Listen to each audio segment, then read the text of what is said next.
ವಂದನೆಗಳು. ವಂದನೆ. ಅದೇ ರೀತಿಯಲ್ಲಿ ಆತ್ಮೀಯರೆಲ್ಲರಿಗೂ ಯೇಸು ಕ್ರಿಸ್ತರ ನಾಮದಲ್ಲಿ ವಂದನೆಗಳು. ಎಲ್ಲರೂ ತಲೆಬಾಗಿಸಿ ಪ್ರಾರ್ಥನೆ ಮಾಡ್ಕೊಳ್ಳೋಣ. ನಮ್ಮನ್ನು ಬಹಳವಾಗಿ ಪ್ರೀತಿಸುವಂತ ಪ್ರಿಯ ಪರಲೋಕದಲ್ಲಿದ್ದಂತ ನಮ್ಮ ತಂದೆಯ ದೇವರೇ, ಸ್ತೋತ್ರಗಳು ತಂದೆ. ಈ ಒಂದು ಬೆಳಗಿನ ಜಾವದಲ್ಲಿ ನಿಮ್ಮನ್ನು ಘನಪಡಿಸುವಂತ ಭಾಗ್ಯವನ್ನು, ಸ್ತುತಿಸುವಂತ ಭಾಗ್ಯವನ್ನು ಕಲ್ಪಿಸಿಕೊಟ್ಟಿದ್ದೀರ ತಂದೆ, ಸ್ತೋತ್ರಗಳು. ಅದೇ ರೀತಿಯಲ್ಲಿ ನಿಮ್ಮ ಮಕ್ಕಳು ಎಲ್ಲರೂ ಸೇರಿ ನಿಮ್ಮ ವಾಕ್ಯಗಳನ್ನು ಧ್ಯಾನಿಸುವಂತ ಭಾಗ್ಯವನ್ನು, ತಿಳ್ಕೊಳ್ಳುವಂಥದ್ದು ವಿಷಯವನ್ನು ತಂದೆ ನೀವು ಒಳ್ಳೆ ಅವಕಾಶವನ್ನು ನೀವು ಕೊಟ್ಟಿದ್ದೀರ ತಂದೆ, ಸ್ತೋತ್ರಗಳು ತಂದೆ, ಕೃತಜ್ಞತೆಗಳು ತಂದೆ. ನಿಮ್ಮ ವಾಕ್ಯವನ್ನು ಕುರಿತು ಮಾತನಾಡುವಾಗ ಪವಿತ್ರಾತ್ಮರ ಸಹಾಯವನ್ನು ದಯಪಾಲಿಸಿ ಕೇಳುವಂತ ಎಲ್ಲ ಮಕ್ಕಳನ್ನು ಆಶೀರ್ವದಿಸಿ ತಂದೆ. ಎಲ್ಲರೂ ಯಥಾರ್ಥವಾಗಿ ನಿಮ್ಮ ಮಾತುಗಳನ್ನ ಕೇಳಿ ಅಂಗೀಕರಿಸಿ ಈ ಲೋಕದಲ್ಲಿ ನೀವು ಮೆಚ್ಚುವಂತ ರೀತಿಯಲ್ಲಿ ಪ್ರತಿಯೊಬ್ಬರು ಜೀವಿಸಿ ನೀವಿರುವಂತ ಲೋಕವನ್ನು ಪಡೆದುಕೊಳ್ಳುವಂತೆ ಸಹಾಯ ಮಾಡಿ. ಯೇಸು ಪವಿತ್ರ ನಾಮದಲ್ಲಿ ಬೇಡಿ ಹೊಂದಿದ್ದೇವಪ್ಪ ತಂದೆಯೇ, ಆಮೇನ್. ವಂದನೆ. ಯೇಸು ಕ್ರಿಸ್ತರ ನಾಮದಲ್ಲಿ ಆತ್ಮೀಯರೆಲ್ಲರಿಗೂ ಹೃತ್ಪೂರ್ವಕ ವಂದನೆಗಳನ್ನು ತಿಳಿಸ್ತಾ ಇದ್ದೀನಿ. ಪ್ರಿಯರಾದ ದೇವರ ಮಕ್ಕಳಿರ, ತಂದೆ ತಾಯಿಗಳ ವಿಷಯದಲ್ಲಿ ಮಕ್ಕಳಿಗಿರುವಂತಹ ಜವಾಬ್ದಾರಿ, ತಂದೆ ತಾಯಿಗಳ ವಿಷಯದಲ್ಲಿ ಮಕ್ಕಳಿಗಿರುವ ಜವಾಬ್ದಾರಿ. ಕಳೆದ ವಾರ ತಂದೆ ತಾಯಿಗಳಿಗಿರುವಂತಹ ಜವಾಬ್ದಾರಿ ಏನು ಅಂತೇಳಿ ಕೆಲವು ವಿಷಯಗಳನ್ನ ತಿಳ್ಕೊ. ಈ ವಾರದಲ್ಲಿ ತಂದೆ ತಾಯಿಗಳ ವಿಷಯದಲ್ಲಿ ಮಕ್ಕಳಿಗಿರುವಂತಹ ಜವಾಬ್ದಾರಿ ಎಂಬ ಅಂಶವನ್ನು ವಾಕ್ಯದಲ್ಲಿ ನಾವು ತಿಳ್ಕೊಳ್ಳೋಣ. ಪ್ರಿಯರಾದ ದೇವರ ಮಕ್ಕಳಿರ, ಈ ಲೋಕದಲ್ಲಿ ನೋಡುವಾಗ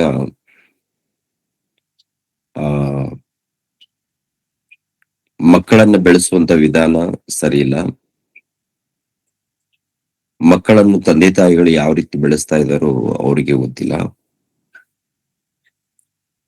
ಅದೇ ಪ್ರಕಾರ ಮಕ್ಕಳು ತಂದೆ ತಾಯಿಗಳನ್ನು ಹೇಗೆ ನೋಡ್ಕೊಳ್ಬೇಕು ಅದನ್ನು ಕೂಡ ತಿಳಿದುಕೊಂಡಿಲ್ಲ ಲೋಕದಲ್ಲಿದ್ದಂತ ಜನ. ಲೋಕದಲ್ಲಿ ಇದ್ದಂತ ಜನ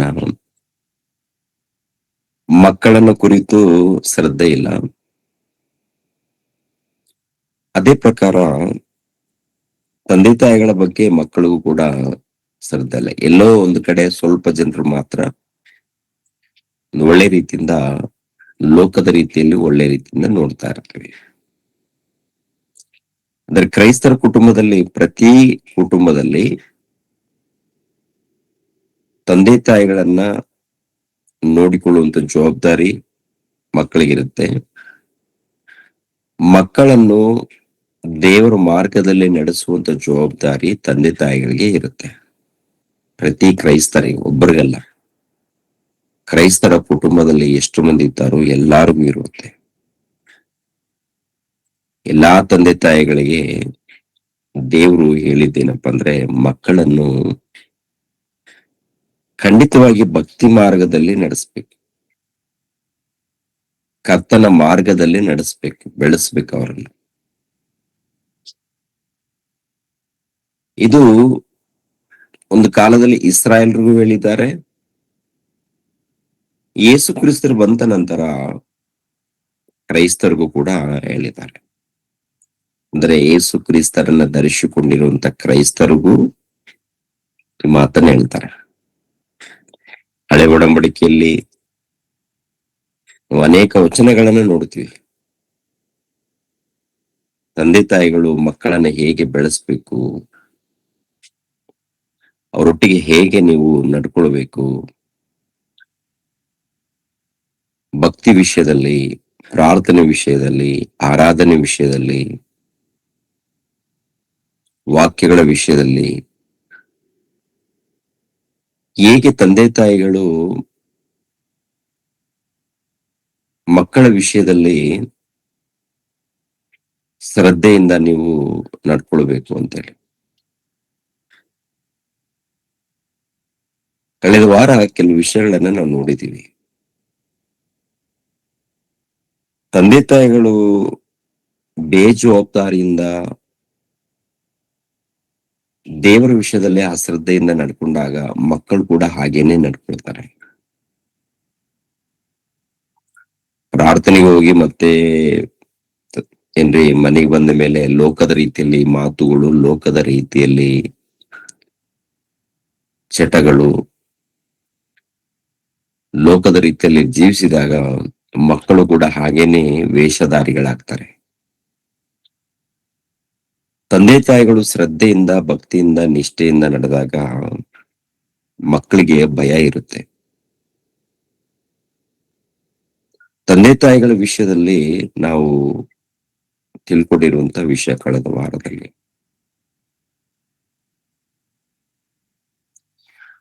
ಶ್ರದ್ಧೆ, ಭಕ್ತಿ, ನಿಷ್ಠೆ ಇದ್ರೆ ಖಂಡಿತವಾಗಿ ಮಕ್ಕಳು ಕೂಡ ಇವತ್ತಿಲ್ಲದ್ರೆ ನಾಳೆ ಒಂದು ಒಳ್ಳೆ ಮಾರ್ಗದಲ್ಲಿ, ಒಳ್ಳೆ ರೀತಿಯಲ್ಲಿ ಜೀವಿಸ್ತಾರೆ ಪ್ರಿಯರೇ. ಇಲ್ಲ ಹೋದ್ರೆ ಕೆಟ್ಟೋಗ್ತಾರೆ. ಕ್ರೈಸ್ತರ ಕುಟುಂಬದಲ್ಲಿ ಹೇಳುವಂಥದ್ದು, ಹೊರಗಡೆ ಇದ್ದವರು ಕೇಳೋ ಸ್ಥಿತಿಯಲ್ಲಿ ಇಲ್ಲ, ಅನ್ಯರು ಕೇಳುವಂತ ಸ್ಥಿತಿಯಲ್ಲಿ ಇಲ್ಲ. ಮೊಟ್ಟ ಮೊದಲು ದೇವರು ತನ್ನ ಕುಟುಂಬದಲ್ಲಿ, ತನ್ನ ಸಭೆಯಲ್ಲಿ ಸೇರಿಸಲ್ಪಟ್ಟಂತ ಭಕ್ತರು ಹೇಳುವಂತ ಮಾತು,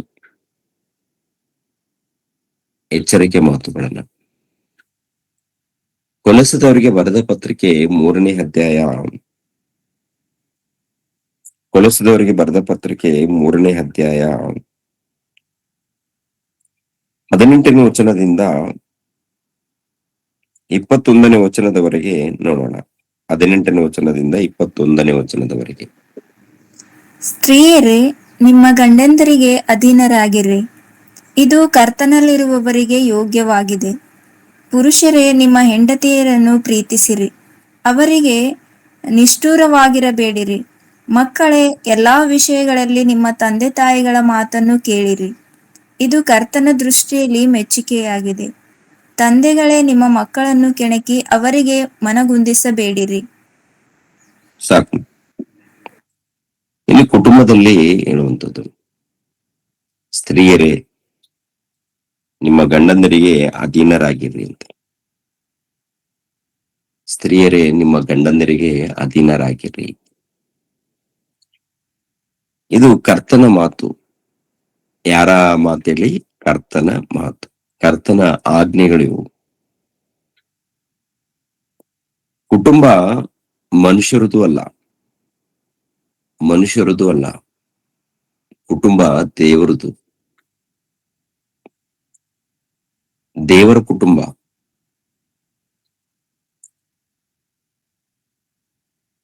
ಯೇಸು ಕ್ರಿಸ್ತರನ್ನ ನಂಬಿರುವಂತ ಭಕ್ತರಿದ್ದಾರಲ್ವಾ, ದೇವರ ಕುಟುಂಬದಲ್ಲಿ ಸೇರಿಸಲ್ಪಟ್ಟವರು, ದೇವರ ಮನೆಯಲ್ಲಿ, ದೇವರ ಸಭೆಯಲ್ಲಿ ಸೇರಿಸಲ್ಪಟ್ಟವರು. ದೇವರ ಕುಟುಂಬ ಆಗಿರುವಾಗ ಈ ಕುಟುಂಬದಲ್ಲಿ ಸ್ತ್ರೀಯರು ಹೇಗೆ ನಡ್ಕೊಳ್ಬೇಕು, ಆ ಕುಟುಂಬದಲ್ಲಿ ಪುರುಷರು ಹೇಗೆ, ಮಕ್ಕಳು ಹೇಗೆ, ಮಕ್ಕಳ ವಿಷಯದಲ್ಲಿ ತಂದೆ ತಾಯಿಗಳು, ಗಂಡನ ವಿಷಯದಲ್ಲಿ ಹೆಂಡತಿ, ಹೆಂಡತಿ ವಿಷಯದಲ್ಲಿ ಗಂಡನು, ಹೀಗೆ ಏನ್ರಿ ಚೆನ್ನಾಗಿ ದೇವರು ಎಚ್ಚರಿಕೆ ಮಾತುಗಳನ್ನ ಹೇಳಿದ್ದಾರೆ. ಈ ವಾಕ್ಯಗಳ ಪ್ರಕಾರ ನಡ್ಕೊಳ್ಳದೆ ಹೋದ್ರೆ ಕುಟುಂಬದಲ್ಲಿ ಸಮಾಧಾನ ಇರಲ್ಲ, ಕುಟುಂಬದಲ್ಲಿ ನೆಮ್ಮದಿ ಇರಲ್ಲ, ಆನಂದ ಇರಲ್ಲ. ಎರಡನೇದಾಗಿ, ಆ ಒಂದು ವೇಳೆ ಸತ್ತೋದ್ರೆ ನಿತ್ಯ ಜೀವಕ್ಕೆ ನಾವು ಹೋಗಲ್ಲ. ಎಲ್ಲದಕ್ಕಿಂತ ಪ್ರಾಮುಖ್ಯವಾಗಿ ನಾವು ಪಡ್ಕೊಳ್ಬೇಕಾದದ್ದು ನಿತ್ಯ ಜೀವ. ದೇವರ ಬಳಿಗೆ ಹೋಗ್ಬೇಕು.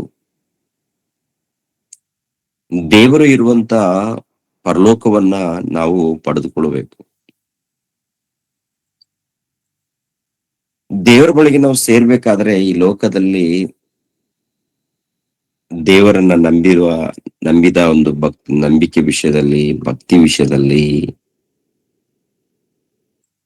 ರಕ್ಷಣೆ ವಿಷಯದಲ್ಲಿ, ಸತ್ಯದ ವಿಷಯದಲ್ಲಿ ಬಹಳ ಶ್ರದ್ಧೆಯಿಂದ, ನಿಷ್ಠೆಯಿಂದ, ಭಕ್ತಿಯಿಂದ ಜೀವಿಸ್ಬೇಕು. ಜೀವಿಸಬೇಕಾದ್ರೆ ಮೊದಲನೇದಾಗಿ ಮನೆಯಲ್ಲಿ, ಮೊಟ್ಟ ಮೊದಲು ಏನಪ್ಪಾ ಅಂದ್ರೆ ಮನೆಯಲ್ಲಿ. ಹೊರಗಡೆ ಏನಪ್ಪಾ ಅಂದ್ರೆ ನಾವು ಜನಗಳ ಮಧ್ಯದಲ್ಲಿ ಹೇಗಾದ್ರೂ ಕಾಣ್ಬೋದು. ಹೊರಗಡೆ ಭಕ್ತರಾಗಿ ನಾವು ಕಾಣ್ಬೋದು. ನಿಜ ಸ್ವರೂಪ ಮನೆಯಲ್ಲಿ ಗೊತ್ತಾಗತ್ತೆ. ನಮ್ಮ ನಿಜ ಸ್ವರೂಪ ಮನೆಯಲ್ಲಿ ಗೊತ್ತಾಗುತ್ತೆ. ನಮ್ಮ ಮನೆಗಳಲ್ಲಿ. ನಮ್ಮ ಮನೆಗಳಲ್ಲಿ ಯಾರ್ಯಾರಿರ್ತಾರೆ? ತಂದೆ, ತಾಯಿ, ಮಕ್ಕಳು. ಮಕ್ಕಳು ದೊಡ್ಡವರಾಗಿ ಬೆಳೆದ ಮೇಲೆ ಮದುವೆ ಮಾಡಿದ್ರೆ, ಗಂಡು ಮಕ್ಕಳಾದ್ರೆ ಸೊಸೆಯರು ಬಂದಿರ್ತಾರೆ ಮನೆಗೆ. ಹೆಣ್ಣು ಮಕ್ಕಳಾಗಿದ್ರೆ ಅಳಿಯಂದ್ರ ಮನೆಗೆ ಹೋಗಿರ್ತಾರೆ. ಆ ಮಕ್ಕಳನ್ನು ಒಳ್ಳೆ ರೀತಿಯಲ್ಲಿ ಬೆಳೆಸಿ ಕಳಿಸ್ಬೇಕು. ತಂದೆ ತಾಯಿಯ ಒಂದು ಜವಾಬ್ದಾರಿ. ಮನೆಯಲ್ಲಿ ಗಂಡು ಮಕ್ಕಳಿದ್ದಾರೆ ಅಂತ ತಿಳ್ಕೊಳ್ಳಿ, ದೊಡ್ಡವರಾದ್ಮೇಲೆ ಅವ್ರಿಗೆ ಮದುವೆ ಮಾಡುವಂಥದ್ದು ಇದು ನಡೆಯುತ್ತೆ. ಇಬ್ಬರು ಗಂಡು ಮಕ್ಕಳಿದ್ದಾರೆ ಅಂದ್ರೆ ಇಬ್ಬರು ಸೊಸೆಯರು, ಇಲ್ಲ 4 ಮಂದಿ ಗಂಡು ಮಕ್ಕಳಿದ್ದಾರೆ ಅಂದ್ರೆ 4 ಮಂದಿ ಸೊಸೆಯರು, ಮಕ್ಕಳು. ಇವರೆಲ್ಲರೂ ಮನೆಯಲ್ಲಿ ಹೇಗೆ ನಡ್ಕೊಳ್ತಾ ಇದ್ದಾರೆ, ಅವ್ರು ಹೇಗೆ ನಡ್ಕೊಳ್ಬೇಕು, ಅವರೆಲ್ಲರೂ ಒಗ್ಗಟ್ಟಾಗಿ ಏಕ ಅಭಿಪ್ರಾಯದಿಂದ ದೇವರಿಗೆ ಒಳಪಟ್ಟು ದೇವರ ಆರಾಧನೆಯಲ್ಲಿ ದೇವರು ಮೆಚ್ಚುವಂತ ರೀತಿಯಲ್ಲಿ ಮನೆಯಲ್ಲಿ ಮಕ್ಕಳು ಸೊಸೆಯರು ಎಲ್ಲಾರು ಒಳ್ಳೆ ರೀತಿಯಿಂದ ನಡ್ಕೊಳ್ಬೇಕಾದ್ರೆ ತಂದೆ ತಾಯಿಗಳ ಪಾತ್ರ ಬಹಳ ಬಹಳ ಪ್ರಾಮುಖ್ಯವಾದದ್ದು.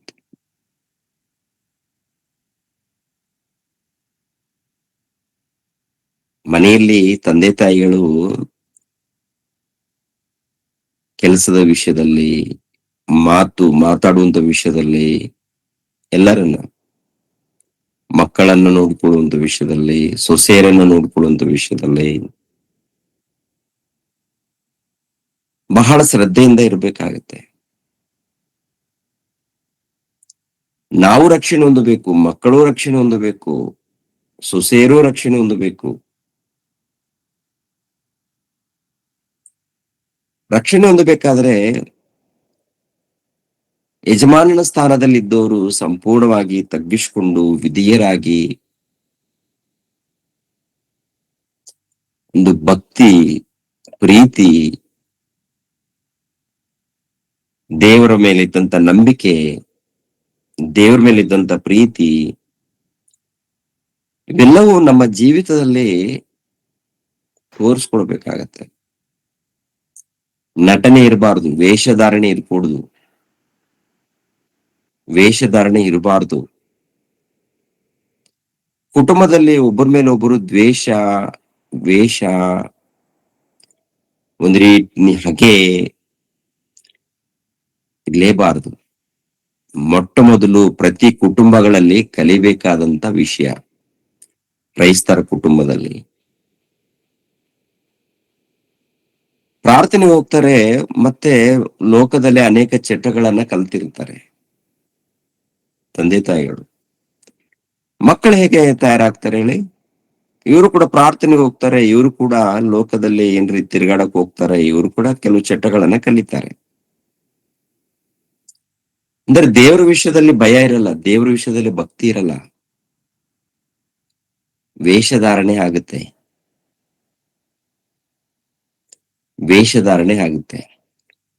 ತಂದೆ ತಾಯಿಗಳು ಕುಡ್ದಾಗ ತಂದೆ ತಾಯಿಗಳು ಸೇರಿ ಕುಡಿದು ಒಂದು ರೀತಿಯಲ್ಲಿ ಕಿರಿಕಿರಿ ಜಗಳ ಮಾಡಿದಾಗ ಮಕ್ಕಳು ಕೂಡ ಹಾಗೇನೆ ತಯಾರಾಗ್ತಾರೆ. ಆದ್ದರಿಂದ ತಂದೆ ತಾಯಿಗಳು ಸಂಪೂರ್ಣ ಮನಸ್ಸಿನಿಂದ ದೇವರನ್ನ ಆರಾಧಿಸ್ಬೇಕು, ದೇವರನ್ನ ಘನಪಡಿಸ್ಬೇಕು, ಮಕ್ಕಳನ್ನ ಪ್ರೀತಿಸ್ಬೇಕು, ಮಕ್ಕಳನ್ನ ಕೆಣಕ್ಬಾರ್ದು, ಅವ್ರಿಗೆ ಕೋಪ ಬರೋ ರೀತಿಯಲ್ಲಿ ನಡ್ಕೊಳ್ಬಾರ್ದು. ಬಹಳ ತಾಳ್ಮೆಯಿಂದ ಏನ್ರಿ ಜೀವಿಸ್ಬೇಕಾಗುತ್ತೆ ಪ್ರಿಯರೇ. ಬಹಳ ತಾಳ್ಮೆ. ಯಾಕಂದ್ರೆ ಎಲ್ಲದಕ್ಕಿಂತ ಹೆಜ್ಜೆ ಹೆಜ್ಜೆಯಾಗಿ ನಮ್ಮನ್ನ ನೋಡೋರೆ ದೇವ್ರು. ನಮ್ಮನ್ನ ಹೊರನೋಟ ಒಳನೋಟ. ಹೃದಯದಲ್ಲಿ ಏನ್ ನಡೀತಾ ಇದೆ ಅದು ನೋಡ್ತಾರೆ, ಹೊರಗಡೆ ಏನ್ ನಡೀತಾ ಇದೆ ಅದು ನೋಡ್ತಾರೆ. ನಮ್ಮನ್ನ ಪರಿಶೋಧನೆ ಮಾಡೋರು. ಯಾಕೆ ಪರಿಶೋಧನೆ ಅಂದ್ರೆ ನಾವು ಪರಿಶುದ್ಧರಾಗಿ ನೀತಿವಂತರಾಗಿ ಜೀವಿಸಿ ಆಮೇಲೆ ದೇವ್ರ ಬಳಿಗೆ ಹೋಗ್ಬೇಕು. ಅಂದ್ರೆ ಅವ್ರು ನಮ್ಮನ್ನ ಕರ್ಕೋಬೇಕು, ನಮ್ಮನ್ನ ಕರೆದುಕೊಳ್ಬೇಕು. ನಮ್ಗೆ ಆತ್ಮಿಕವಾದಂತ ಒಂದು ಪ್ರತಿಫಲವನ್ನು ನಮ್ಮನ್ನ ಸೇರಿಸಿಕೊಂಡು ತನ್ನ ಬಳಿಯಲ್ಲಿ ಸೇರಿಸಿಕೊಂಡು ಒಳ್ಳೆ ಪ್ರತಿಫಲ ಕೊಡ್ಬೇಕು. ಅವರು ನಮ್ಗೆ ಪ್ರತಿಫಲವನ್ನು ಕೊಡೋದಕ್ಕೆ ನಮ್ಮನ್ನು ನೋಡ್ತಾರೆ. ಒಂದು ವೇಳೆ ತಪ್ಪು ತಪ್ಪಾಗಿದ್ದಾಗ ಭಕ್ತರ ಮೂಲಕ ಎಚ್ಚರಿಸ್ತಾರೆ. ವಾಕ್ಯದ ಮೂಲಕ ಆಲ್ರೆಡಿ ಎಚ್ಚರಿಸಿದ್ದಾರೆ. ಏನೇನ್ ಕೊಡ್ಬೇಕು ಎಲ್ಲ ಕೊಟ್ಟಿದ್ದಾರೆ. ಮತ್ತೆ ಸಭೆ ಇದೆಯಲ್ಲ, ದೇವರ ಸಭೆ, ಸಭೆ ಸೇವಕರು, ನಾಯಕರು, ಹಿರಿಯರು, ಇವ್ರ ಮೂಲಕ ನಮ್ಗೆ ಎಚ್ಚರಿಸ್ತಾ ಇರ್ತಾರೆ. ಯಾಕಂದ್ರೆ ನಾವೆಲ್ಲರೂ ಪರಿಶುದ್ಧರಾಗಿ ನೀತಿವಂತರಾಗಿ ಜೀವಿಸಿ ಆತನ ಬಳಿಗೆ ಹೋಗ್ಬೇಕಂತ. ನಾವೆಲ್ಲರೂ ಆತನ ಬಳಿಗೆ ಹೋಗ್ಬೇಕು. ದೇವ್ರು ನಮ್ಮನ್ನ ಸೇರಿಸ್ಕೊಳ್ಬೇಕಾದ್ರೆ ನಾವು ಪರಿಶುದ್ಧರಾಗಿರ್ಬೇಕು. ಒಂದು ವೇಳೆ ದ್ವೇಷ, ಹೊಟ್ಟೆ ಕಿಚ್ಚು, ಇಲ್ಲಾಂದ್ರೆ ಗರ್ವ ಎನ್ನುವಂಥದ್ದು, ಅಹಂಕಾರ ಎನ್ನುವಂಥದ್ದು, ದುಷ್ಟತ್ವ ಎನ್ನುವಂಥದ್ದು, ಏನ್ರಿ ಅನೇಕ ಪಾಪಗಳು, ಇವೆಲ್ಲ ಯಾವ್ದಿದ್ರು ಕೂಡ ನಾವು ಅಲ್ಲಿ ಸೇರಲ್ಲ. ದೇವರ ಬಳಿಯಲ್ಲಿ ಏನ್ರಿ ಒಪ್ಪಿಕೊಂಡು ಸರಿಪಡಿಸ್ಕೊಳ್ಬೇಕು. ಅಂದ್ರೆ ನಮ್ಮಲ್ಲಿ ಏನಾದ್ರು ತಪ್ಪುಗಳು ನಡೆದಿದ್ಯಾ, ದೀಕ್ಷೆ ಸ್ಥಾನ ಪಡೆದುಕೊಂಡು ತಪ್ಪು ನಡೆದಿದ್ಯಾ, ನಮ್ಮ ಮನಸ್ಸಾಕ್ಷಿ ಹೇಳುತ್ತಲ್ವಾ. ಅಂದ್ರೆ ನೀನು ದೇವರನ್ನ ತಿಳಿದುಕೊಂಡು ಭಕ್ತಿಯಲ್ಲಿ ನಡೆಯುವಂತ ನೀನು, ದೀಕ್ಷೆ ಸ್ಥಾನ ಪಡೆದುಕೊಂಡಿರುವಂತ ನೀನು ತಪ್ಪು ಮಾಡ್ತಾ ಇದೀಯ ಅಂತ ಹೇಳಿ ಪವಿತ್ರಾತ್ಮರು ನಮ್ಮ ಹೃದಯದಲ್ಲಿ ಎಚ್ಚರಿಸ್ತಾ ಇರ್ತಾರಲ್ಲ. ಎಚ್ಚರಿಸಿದಾಗ ವಿಧೇಯರಾಗಿ ದೇವರ ಬಳಿಯಲ್ಲಿ ಹೋಗಿ ಮೊಣಕಾಲು ಹಾಕಿ ಪ್ರಾರ್ಥನೆ ಮಾಡಿ ತಪ್ಪಾಯ್ತು ಅಂತ ಕ್ಷಮೆ ಕೇಳಿ, ಮತ್ತೆ ಭವಿಷ್ಯತ್ತು ದಿನಗಳಲ್ಲಿ ತಪ್ಪುಗಳನ್ನು ಮಾಡದೆ ದೇವರ ಧ್ಯಾನದಲ್ಲಿ ಪರಿಶುದ್ಧತೆಯಿಂದ ಜೀವಿಸಿದಾಗ ಒಂದು ವೇಳೆ ಸತ್ತು ಹೋದ್ರೆ ಅವಾಗ ನಮ್ಮನ್ನ ಏನ್ರಿ ಸೇರಿಸ್ಕೊಳ್ತಾರೆ, ಪರದೈಸಿಗೆ ಸೇರಿಸ್ತಾರೆ ದೂತರನ್ನ ಕಳಿಸ್ಕೊಟ್ಟು. ಹಾಗೆ ನಡೆಯದೆ ಅಶ್ರದ್ಧೆಯಿಂದ ನಡ್ಕೊಂಡಾಗ ಖಂಡಿತವಾಗಿ ದೇವರು ಯಾತನೆ ಪಡುವಂತ ಸ್ಥಳಕ್ಕೆ ಕಳಿಸ್ಕೊಡ್ತಾರೆ. ಕೊನೆ ತನಕ ದೇವರು ಕಾಪಾಡೋದಕ್ಕೇನೆ ಪ್ರಯತ್ನ ಮಾಡ್ತಾರೆ. ನಾವು ಅಶ್ರದ್ಧೆಯಿಂದ ನಡ್ಕೊಂಡಾಗ, ದೇವರ ವಿಷಯದಲ್ಲಿ ಶ್ರದ್ಧೆ ಇಲ್ಲದೆ, ಭಕ್ತಿ ಇಲ್ಲದೆ ಅಶ್ರದ್ಧೆಯಿಂದ ನಡ್ಕೊಂಡಾಗ ಖಂಡಿತವಾಗಿ ನಾವು ಕಳ್ಕೊಳ್ತೀವಿ, ರಕ್ಷಣೆಯನ್ನ ಕಳೆದುಕೊಳ್ತೀವಿ.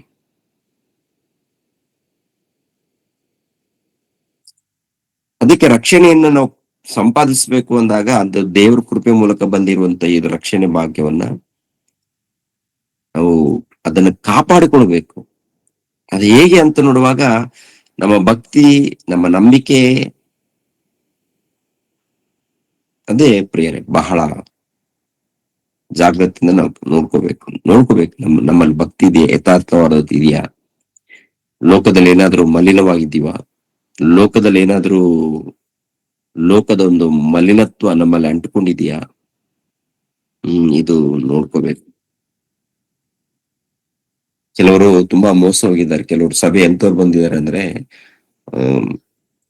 ಯೇಸು ಕ್ರಿಸ್ತನ್ ನಂಬಿ ದೀಕ್ಷೆ ಸ್ಥಾನ ಪಡ್ಕೊಂಡ್ರೆ ನಾವು ರಕ್ಷಣೆ ಪಡ್ಕೊಂಡಿದ್ವಿ, ಆಮೇಲೆ ಮತ್ತೇನಾದ್ರೂ ಪಾಪ ಮಾಡಿದ್ರೆ ಪರವಾಗಿಲ್ಲ, ಏನ್ ತೊಂದ್ರೆ ಇಲ್ಲ, ಎಷ್ಟಾದ್ರೂ ಪಾಪ ಮಾಡ್ಬೋದು, ಇನ್ನು ರಕ್ಷಣೆ ಹೋಗಲ್ಲ, ರಕ್ಷಣೆ ದೂರ ಆಗಲ್ಲ, ಖಂಡಿತವಾಗಿ ರಕ್ಷಣೆ ಸಿಗುತ್ತೆ ಅಂತೇಳಿ ಹೇಳುವಂತವ್ರು ಸುಳ್ಳು ಬೋಧಕರು ಬಂದಿದ್ದಾರೆ.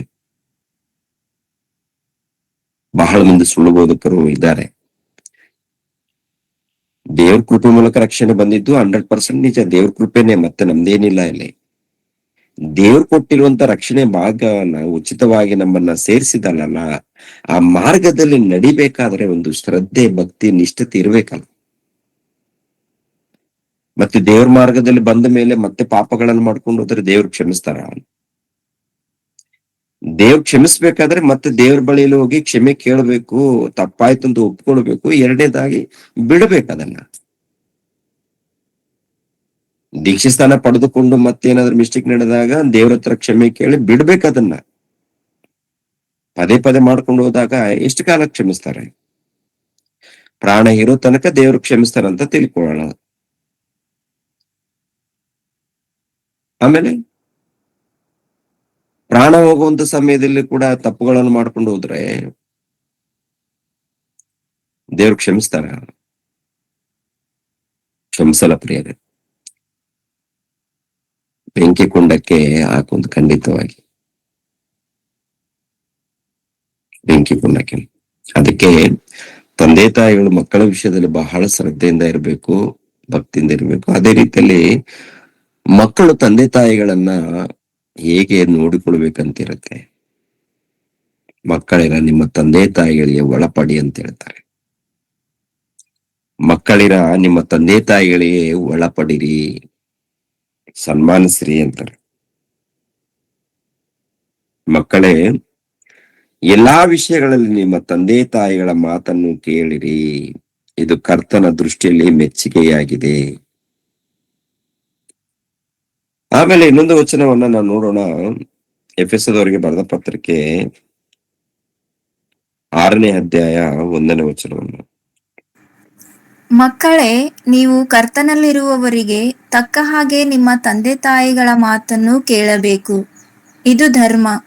ವಾಗ್ದಾನ ಸಹಿತವಾದ ಮೊದಲನೆಯ ಆಜ್ಞೆಯನ್ನು ಕೇಳಿರಿ. ನಿನ್ನ ತಂದೆ ತಾಯಿಗಳನ್ನು ಸನ್ಮಾನಿಸಬೇಕು. ಸನ್ಮಾನಿಸಿದರೆ ನಿನಗೆ ಮೇಲಾಗುವುದು. ನೀನು ಭೂಮಿಯ ಮೇಲೆ ಬಹುಕಾಲ ಬದುಕುವೆ. ಸಾಕು. ಭೂಮಿಯ ಮೇಲೆ ಬಹುಕಾಲ ಬದುಕುವಿ. ಮಕ್ಕಳೇ, ನೀವು ಕರ್ತನಲ್ಲಿರುವವರಿಗೆ ತಕ್ಕ ಹಾಗೆ ನಿಮ್ಮ ತಂದೆ ತಾಯಿಗಳ ಮಾತನ್ನು ಕೇಳಬೇಕು. ಮಕ್ಕಳು ಅಂದಾಗ ಏನ್ರಿ, ಆಲ್ರೆಡಿ ವಯಸ್ಸಿನಲ್ಲಿ ದೊಡ್ಡವರೇ, ಅಂದ್ರೆ ಇವ್ರು ಯಾರು? ಕರ್ತನಲ್ಲಿ ಇರುವವರಿಗೆ ತಕ್ಕ ಹಾಗೆ. ಕರ್ತನಲ್ಲಿ ಇರುವವರಿಗೆ ತಕ್ಕ ಹಾಗೆ ಅಂದ್ರೆ ನೀವು ಕರ್ತನಲ್ಲಿ ಇದ್ದೀರಲ್ಲ, ಕರ್ತನಲ್ಲಿ ಹೇಗಿದ್ದೀರಾ, ವಾಕ್ಯದ ಪ್ರಕಾರ ತಕ್ಕ ಹಾಗೆ ನಡೀತಾ ಇದ್ದೀರಲ್ಲ, ಅದೇ ಪ್ರಕಾರ ನೀವು ನಡ್ಕೊಳ್ಬೇಕು ಅಂತಾರೆ. ಅಂದ್ರೆ ಒಂದು ವಯಸ್ಸು ಬಂದಿದೆ, ಯುವಕರ ಸ್ಥಾನದಲ್ಲಿದ್ದಾರೆ, ಯೌವನ ಕಾಲದಲ್ಲಿದ್ದಾರೆ. ಯೌವನ ಕಾಲದಲ್ಲಿದ್ದಂತ ಮಕ್ಕಳು, ಯೌವನ ಕಾಲದಲ್ಲಿದ್ದಂತ ಮಕ್ಕಳು, ಕ್ರಿಸ್ತನ ಒಂದು ನಂಬಿಕೆಯಲ್ಲಿ ಇದ್ದಂತ ಮಕ್ಕಳು, ಕ್ರಿಸ್ತನ ಮಾರ್ಗದಲ್ಲಿ ಭಯಭಕ್ತಿಯಿಂದ ಜೀವಿಸುವಂತ ಮಕ್ಕಳು ಹೇಗೆ ನಡ್ಕೊಳ್ಬೇಕು? ಕರ್ತನಲ್ಲಿ ಭಯಭಕ್ತಿಯಿಂದ ಜೀವಿಸ್ತಾ ಇದ್ದೀರಾ, ಹಾಡುಗಳನ್ನ ಆಡ್ತಾ ಇದ್ದೀರಾ, ಸ್ತುತಿ ಮಾಡ್ತಾ ಇದ್ದೀರಾ, ಪ್ರಾರ್ಥನೆ ಮಾಡ್ತಾ ಇದ್ದೀರಾ, ವಾಕ್ಯಗಳನ್ನು ಓದ್ತಾ ಇದ್ದೀರಾ. ಆಮೇಲೆ ತಂದೆ ತಾಯಿಗಳನ್ನ ಹೇಗೆ ನೋಡ್ಕೊಳ್ತೀರಾ? ತಂದೆ ತಾಯಿಗಳನ್ನ ನೀವು ನೋಡಿಕೊಳ್ಳುವಂತ ವಿಷಯದಲ್ಲಿ ಮೊದಲನೇದಾಗಿ ಅವರ ಮಾತನ್ನ ಕೇಳಬೇಕು ಅಂತ ಹೇಳ್ತಾರೆ. ಅವ್ರ ಮಾತನ್ನ ಕೇಳಬೇಕು ಅಂತ ಹೇಳ್ತಾರೆ. ಎರಡನೇದಾಗಿ ನಿಮ್ಮ ತಂದೆ ತಾಯಿಗಳನ್ನು ಸನ್ಮಾನಿಸಬೇಕು. ಸನ್ಮಾನಿಸಬೇಕು, ಮಾತನ್ನು ಕೇಳಬೇಕು, ಸನ್ಮಾನಿಸಬೇಕು ಅಂತ ನೋಡಿ. ಯೌವನ ಕಾಲದಲ್ಲಿ ಮಕ್ಕಳು ಬಂದ ಮೇಲೆ, ಪ್ರಿಯರ ದೇವ್ರ ಮಕ್ಕಳಿರ, ಯಾವ ಕೆಲಸದಲ್ಲಿ ಇರ್ತಾರೆ ಮಕ್ಕಳು ಅಂದಾಗ, ಭಾನುವಾರ ಬಂದ್ರೆ ಆರಾಧನೆಗೆ ಹೋಗ್ತಾರೆ, ಎಲ್ಲರ ಜೊತೆಗೆ ಏನ್ರಿ ಸಭೆಯಲ್ಲಿ ಎಲ್ಲರ ಜೊತೆಗೆ ಸೇರ್ತಾರೆ, ಆರಾಧನೆ ಮಾಡ್ತಾರೆ, ಸ್ತುತಿ ಆರಾಧನೆ ಎಲ್ಲ ಮಾಡಿ ಬರ್ತಾರೆ. ಅಂತ ಕ್ರೈಸ್ತರ ಕುಟುಂಬದಲ್ಲೇ ಕೆಲವು ಪ್ರಾಂತಗಳಲ್ಲಿ ಮಕ್ಕಳನ್ನು ಆಶ್ರಮದಲ್ಲಿ ಕ್ಷಮಿಸ್ಬೇಕು, ತಂದೆ ತಾಯಿಗಳನ್ನು ವೃದ್ಧರ ಆಶ್ರಮದಲ್ಲಿ, ಇವ್ರು ಏನಪ್ಪ ಅಂದ್ರೆ ಬ್ಯುಸಿ ಇರ್ತಾರೆ, ಕೆಲಸ ಕೆಲಸ ಕೆಲಸ ಅಂದ್ಕೊಂಡು ತುಂಬಾ ಬ್ಯುಸಿ ಇರ್ತಾರೆ. ಗಂಡ ಹೆಂಡತಿ ಇಬ್ಬರು ಕೂಡ ಕೆಲ್ಸಕ್ಕೆ ಹೋಗ್ತಾರೆ ಯೌವನ ಕಾಲದಲ್ಲಿ. ತಂದೆ ತಾಯಿಗಳನ್ನ ಪರಿಸ್ಥಿತಿ ಏನು ಅಂದಾಗ ವೃದ್ಧರ ಕಾಲದಲ್ಲಿ ಬರ್ತಾರಲ್ಲ ಕೆಲವರು ಪ್ರಾಂತದಲ್ಲಿ ಈ ವೃದ್ಧರ ಆಶ್ರಮದಲ್ಲಿ ಬಿಟ್ಟಿರುವಂತದನ್ನ ನೋಡ್ತೀವಿ ಈಗಿನ ಕಾಲದಲ್ಲಿ ಬಹಳ ಮಂದಿ. ಅದರಲ್ಲಿ ಕ್ರೈಸ್ತರ ಕುಟುಂಬದಲ್ಲಿ ಇದ್ದವರು ಕೂಡ ಆಶ್ರಮಗಳಲ್ಲಿ ಬಿಟ್ಟವರು. ಕಾರಣ ಏನಪ್ಪಾ ಅಂದ್ರೆ ನಾವು ದುಡಿಬೇಕು ನಾವು, ಸಂಪಾದನೆ ಮಾಡಿಕೊಳ್ಬೇಕು. ಸಂಪಾದನೆ ಮಾಡೋದು ತಪ್ಪಲ್ಲ, ದುಡಿಯೋದು ತಪ್ಪಲ್ಲ. ತಂದೆ ತಾಯಿಗಳನ್ನ ನೋಡ್ಕೊಳ್ಳೋದು ಅಂದ್ರೆ ನಿನ್ನ ಸಂಪಾದನೆ ಯಾಕೆ ನಿನ್ನ ತಂದೆ ತಾಯಿಗಳನ್ನ ನೋಡಿಕೊಳ್ಳದೆ ಹೋದ್ರೆ, ನಿನ್ನ ತಂದೆ ತಾಯಿಗಳನ್ನ ನೀನು ವಿಚಾರ ಮಾಡದೆ ಹೋದ್ರೆ, ನಿನ್ನ ಸಂಪಾದನೆ ಯಾಕೆ, ನಿನ್ನ ಪ್ರಾರ್ಥನೆ ಯಾಕೆ, ನಿನ್ನ ವಿಜ್ಞಾಪನೆ ಯಾಕೆ, ನಿನ್ನ ಆರಾಧನೆ ಯಾಕೆ? ನಿನ್ನ ಆರಾಧನೆ ದೇವರಿಗೆ ಮುಟ್ಟುತ್ತಾ? ನಿನ್ನ ಪ್ರಾರ್ಥನೆ ದೇವರಿಗೆ ಮುಟ್ಟುತ್ತಾ?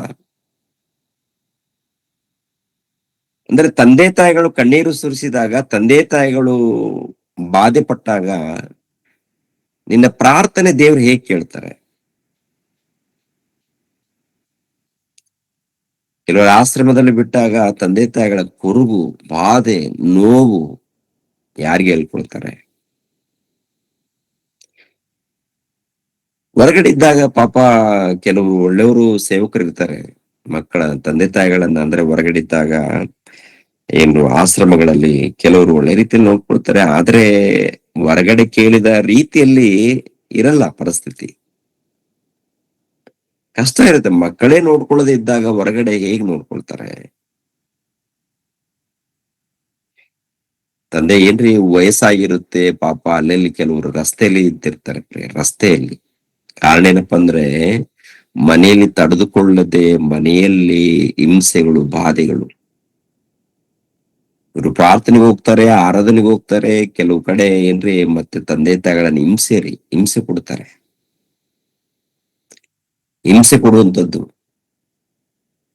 ಹಿಂಸೆ ಕೊಡುವಂಥದ್ದು ಅಂದ್ರೆ ಅವ್ರಿಗೆ ಊಟ ಕೊಡಲ್ಲ, ನೀರು ಕೊಡಲ್ಲ, ವಸ್ತ್ರಗಳು ಸರಿ ಇರಲ್ಲ.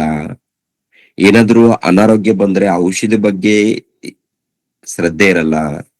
ತಿಂದ್ರೆ ತಿನ್ಲಿ, ಸತ್ತರೆ ಸಾಯ್ಲಿ ಅಂತ ಬಿಟ್ಬಿಡ್ತಾರೆ. ತಮ್ಮ ಸುಖಗಳನ್ನ ತಾವು ನೋಡ್ಕೊಳ್ತಾರೆ. ತಮ್ಮ ಸುಖವನ್ನ ತಾವು ನೋಡ್ಕೊಂಡ್ರೆ ಅದು ಶಾಪ ಅದು. ಯಾಕಂದ್ರೆ ಚಿಕ್ಕ ಮಕ್ಕಳಿದ್ದಾಗ ತಾಯಿ ತಂದೆ ಬಹಳ ಕಷ್ಟಪಟ್ಟಿರ್ತಾರೆ. ಚಿಕ್ಕ ಮಕ್ಕಳಿದ್ದಾಗ ಬಹಳ ಕಷ್ಟ ಏನ್ರಿ, ಬಹಳ ತಂದೆ ತಾಯಿಗಳು ಕಷ್ಟಪಟ್ಟು ಬೆಳೆಸ್ತಾರೆ. ಒಳ್ಳೆ ತಂದೆ ತಾಯಿಗಳು. ಒಟ್ಟಿನಲ್ಲಿ ತಂದೆ ತಾಯಿಗಳು ಬಹಳ ಕಷ್ಟಪಟ್ಟಿರ್ತಾರೆ. ಬೆಳಿಬೇಕಾದ್ರೆ, ದೊಡ್ಡವರಾಗ್ಬೇಕಾದ್ರೆ, ವಿದ್ಯಾವಂತರಾಗ್ಬೇಕಾದ್ರೆ, ಈ ಲೋಕದಲ್ಲಿ ಬುದ್ಧಿವಂತರು ವಿದ್ಯಾವಂತರು ಒಂದು ಸ್ಥಾನದಲ್ಲಿ ಇದ್ದಾರಂದ್ರೆ ತಂದೆ ತಾಯಿಗಳು ಚಿಕ್ಕವರಿದ್ದಾಗ ಬಹಳ ಕಷ್ಟಪಟ್ಟು ಬೆಳೆಸ್ತಾರೆ. ದೊಡ್ಡವರಾದ್ಮೇಲೆ ಮದ್ವೆ ಅಂತಾರೆ, ಎಲ್ಲ ಮಾಡಿರ್ತಾರೆ. ಕೊನೆಯದಾಗಿ ಯಾರು ಸುಖ ಅವ್ರು ನೋಡ್ಕೊಂಡಾಗ ಇವ್ರ ಗತಿ ಏನು? ಒಂದ್ ಹೆಜ್ಜೆ ಹಾಕಕ್ಕೂ ಆಗಲ್ಲ. ಕೆಲವ್ರಿಗೆ ಏನಪ್ಪಾ ಅಂದ್ರೆ ಒಂದ್ ಹೆಜ್ಜೆ ಹಾಕಕ್ಕೂ ಆಗಲ್ಲ. ಕೈ ಕಾಲುಗಳು ನೋವು. ಇದ್ದ ಸ್ಥಳದಲ್ಲಿ ಒಂದು ತುತ್ತು ಊಟ ಕೊಡ್ತಾರೇನೋ ಅಂತ ಎದುರು ನೋಡ್ತಾರೆ ತಂದೆ ತಾಯಿಗಳು. ಇದ್ದ ಸ್ಥಳದಲ್ಲಿ ಒಂದು ತುತ್ತು ಊಟ ಕೊಡ್ತಾರೇನೋ ನನ್ನ ಮಕ್ಕಳು, ನಾನು ಅನಾರೋಗ್ಯದಲ್ಲಿ ಇದ್ದೀನಿ ಔಷಧಿ ಕೊಡ್ತಾರೇನೋ ನನ್ನ ಮಕ್ಕಳು ಅಂತೇಳಿ ತಂದೆ ತಾಯಿಗಳು ಮಕ್ಕಳು ಮಕ್ಕಳನ್ನ ಎದುರು ನೋಡ್ತಾರೆ. ನನಗೆ ಒಂದು ತುತ್ತು ಊಟ ಕೊಡ್ತಾರ, ನಮ್ಮ ಬಳಿಯಲ್ಲಿ ಮಾತಾಡ್ತಾರ? ಏನ್ರಿ ಮಾತಾಡೋದಿಲ್ಲ, ಊಟ ಕೊಡಲ್ಲ, ಇಷ್ಟ ಇದ್ರೆ ತಿನ್ನು, ಇಲ್ಲಾಂದ್ರೆ ಹೋಗು, ಅಲ್ಲಿ ಮಾಡಿದೀವಿ ತಿನ್ರಿ ಅಂತೇಳಿ ಏನ್ರಿ ಕೆಲವರು ಅಡಿಗೆ ಮಾಡಿರ್ತಾರ, ಹೋಗಿರ್ತಾರೆ. ಇದು ಸಂಬಂಧ ಅಂತಾರ? ತಂದೆ ಮಕ್ಕಳ ಮಧ್ಯದಲ್ಲಿ ಇರುವಂತ ಸಂಬಂಧ ಇದೆಯಾ? ಇದು ಸನ್ಮಾನ ಅಂತೀರಾ? ಮಕ್ಕಳು ತಂದೆ ತಾಯಿಗಳನ್ನ ಸನ್ಮಾನಿಸುವಂತದ್ದು ಅದು ಸನ್ಮಾನ. ಅಂದ್ರೆ ಹೂವಿನ ಮಾಲ ಹಾಕಿ ಏನೋ ಶಾಲು ಹಾಕಿ ಒದಿಸಿ ಕುಂದ್ರಿಸುವಂತಲ್ಲ. ಸನ್ಮಾನ ಅಂದ್ರೆ ಅವ್ರ ಮಾತನ್ನ ಕೇಳಿ, ಅವ್ರ ಏನ್ ಕಷ್ಟ ಇದೆ, ವಯಸ್ಸಾಗಿರುತ್ತಲ್ಲ, ಹೆಜ್ಜೆ ಹಾಕಕ್ಕೂ ಆಗಲ್ಲ, ಕೆಲಸ ಮಾಡಕ್ಕೂ ಆಗಲ್ಲ. ವೃದ್ಧರ ಕಾಲ ಬಂದಿದೆ. ಅವ್ರು ಕೆಲವು ಕಾಲ ಬದುಕ್ಬೇಕು. ಅವ್ರಿಗೆ ಹಸಿವು, ಅವ್ರಿಗೆ ಅನಾರೋಗ್ಯದಲ್ಲಿರುವಾಗ ಔಷಧಿ ನೋಡ್ಬೇಕು. ಯಾಕೆಂದ್ರೆ ಅವರು ಹೃದಯದಲ್ಲಿ ಕಣ್ಣೀರು ಸುರಿಸಿದಾಗ, ದುಃಖ ಪಟ್ಟಾಗ ಆ ಶಾಪ ಅನ್ನೋದು ತಗಲದೆ ಹೋಗದು. ಖಂಡಿತವಾಗಿ ಹಿಂಬಾಲಿಸುತ್ತೆ. ಇದು ದೇವರ ವಚನ, ನಂದಲ್ಲ. ಕ್ರೈಸ್ತರ ಕುಟುಂಬಗಳಲ್ಲಿ ಪ್ರಪಂಚ ದೇಶದಲ್ಲಿ ನೋಡುವಾಗ ತಂದೆ ತಾಯಿಗಳು ಕೊರಗುತ್ತಾ ಇರ್ತಾರೆ, ಬಾಧೆ ಪಡ್ತಾ ಇರ್ತಾರೆ, ನೋವು ಪಡ್ತಾ ಇರ್ತಾರೆ. ಅನೇಕ ಕುಟುಂಬಗಳನ್ನ ನಾನು ನೋಡಿದ್ದೀನಿ ಪ್ರಿಯರೇ, ಅನೇಕ ಕುಟುಂಬಗಳನ್ನ ನಾನು ನೋಡಿದ್ದೀನಿ. ತಂದೆ ತಾಯಿಗಳು ಕೂಡ ಕೆಲವರು ಸರಿ ನಡ್ಕೊಂಡಿಲ್ಲ. ಮಕ್ಕಳನ್ನ ಹೇಗೆ ನೋಡ್ಬೇಕು, ಹೇಗೆ ಬೆಳೆಸ್ಬೇಕು, ಇವ್ರದ್ದು ತಪ್ಪಿರುತ್ತೆ. ತಪ್ಪಿದ್ದಾಗ ಸರಿಪಡಿಸ್ಕೋಬೇಕಂತೂ ಹೇಳ್ತೀವಿ ನಾವು. ತಂದೆ ತಾಯಿಗಳು ಕೂಡ ತಪ್ಪಿದ್ದಾಗ ಸರಿಪಡಿಸ್ಕೊಳ್ಬೇಕು. ನಿಮ್ ಸುಖ ನೀವು ನೋಡ್ಕೊಂಡ್ರೆ ಮಕ್ಕಳ ಪರಿಸ್ಥಿತಿ ಏನು? ಮಕ್ಕಳನ್ನ ಏನ್ರಿ ಅಮಾಯಕರಾಗಿ ಬೆಳಿತಾ ಇರ್ತಾರೆ, ಬೆಳೆಯುವಾಗ ಒಂದು ಭಕ್ತಿ ಬೆಳೆಸ್ಬೇಕಲ್ಲ. ಅಶ್ರದ್ಧೆಯಿಂದ ನಡ್ಕೊಂಡಾಗ ಭವಿಷ್ಯತ್ತಲ್ಲಿ ಶಾಪ ನಮೂನು ಶಾಪ ಬರುತ್ತೆ, ತಂದೆ ತಾಯಿಗಳಿಗೆ ಶಾಪ ಬರುತ್ತೆ. ಮಕ್ಕಳ ವಿಷಯದಲ್ಲಿ ಸರಿಯಾಗಿ ರೀತಿಯಲ್ಲಿ ನಡ್ಕೊಳ್ಳೋದು ಹೋದ್ರೆ, ಬೆಳೆಸೋದು ಹೋದ್ರೆ.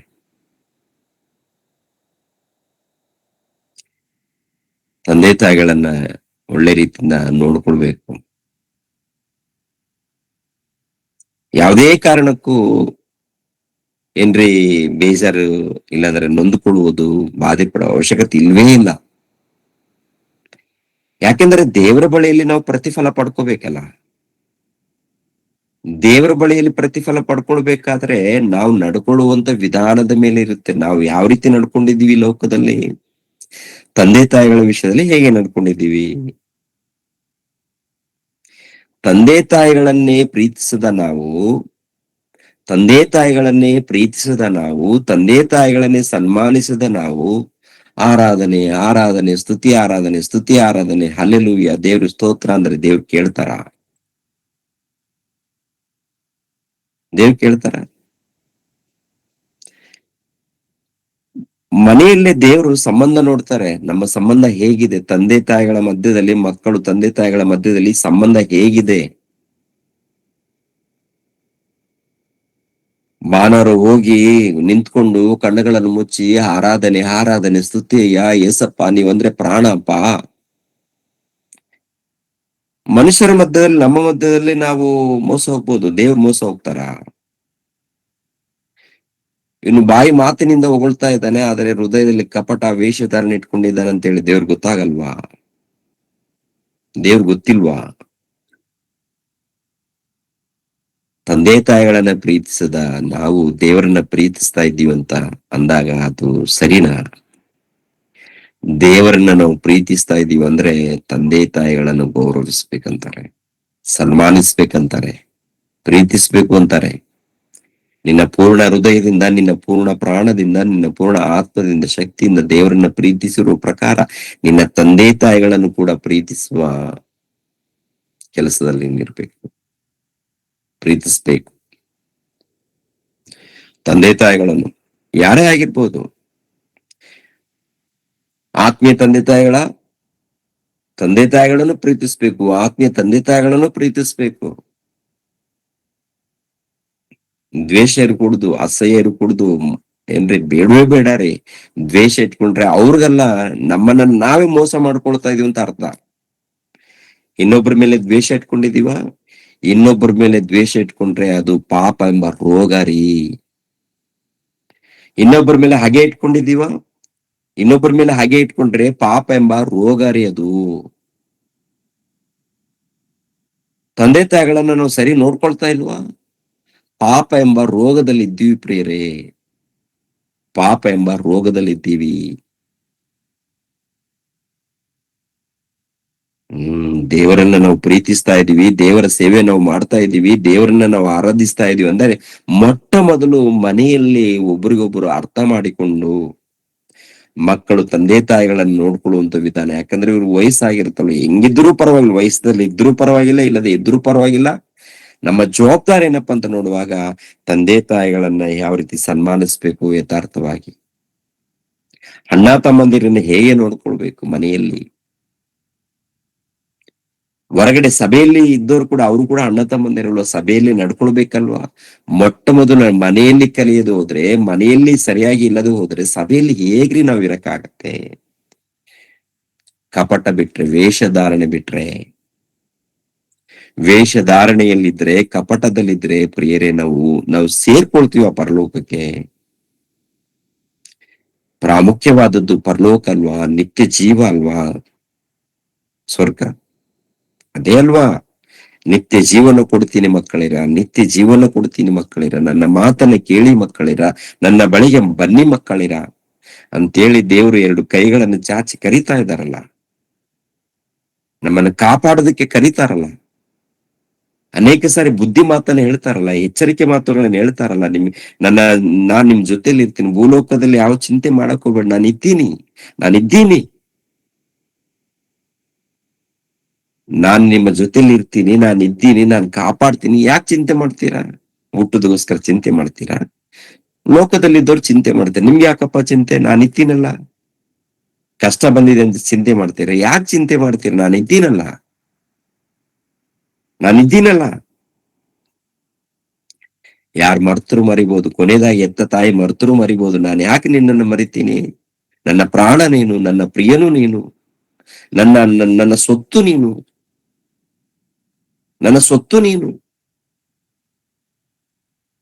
ಅಂತೇಳಿ ದೇವರು ಈ ಮಾತುಗಳನ್ನ ಹೇಳಿರುವಾಗ, ಈ ಮಾತನ್ನ ಹೇಳಿ ನಮ್ಮನ್ನ ಕರೆಯುವಾಗ ಏನ್ರೆ ಆ ತಂದೆಯ ಮೇಲೆ ಎಷ್ಟು ವಿಧೇಯರಾಗ್ಬೇಕು ಪ್ರಿಯರ್. ತಂದೆ ವಿಷಯದಲ್ಲಿ ವಿಧೇಯರಾಗಿ ಮನೆಯಲ್ಲಿ ಸಭೆಯಲ್ಲಿ ಅದ್ಭುತವಾಗಿ ನಡ್ಕೊಳ್ಬೇಕಲ್ಲ ಪ್ರಿಯರೇ. ನಮ್ಮ ಒಳ್ಳೆ ಮಾತಿರ್ಬೇಕು ಪ್ರಿಯರೇ. ನಮ್ಮ ಮಾತುಗಳು ಹೇಗಿರುತ್ತಂದ್ರೆ ನುಡಿಗಳು, ಬಿರು ನುಡಿಗಳು ಪ್ರಿಯರೇ. ನುಡಿಗಳು ಅಂದ್ರೆ ನಮ್ಮ ಮಾತು ಹೇಗಿರುತ್ತಪ್ಪ ಅಂತ ನೋಡುವಾಗ ಇನ್ನೊಬ್ಬರ ಮನಸ್ಸನ್ನ ನೋಯಿಸುವಂತ ರೀತಿಯಲ್ಲಿ ಇರುತ್ತೆ ರೀ. ಇನ್ನೊಬ್ಬರು ನೊಂದ್ಕೋಬೇಕು, ಇನ್ನೊಬ್ರು ಬಾಧೆ ಪಡ್ಬೇಕು, ಆ ರೀತಿ ನಮ್ಮ ಮಾತುಗಳು ಇರುತ್ತೆ, ನಮ್ಮ ಪ್ರವರ್ತನೆ ಇರುತ್ತೆ. ಪ್ರಿಯರಾದ ದೇವರ ಮಕ್ಕಳಿರ, ಅಂತದ್ ಏನಾದ್ರೂ ಇದ್ದರೆ ನಾವು ಸರಿಪಡಿಸ್ಕೋಬೇಕು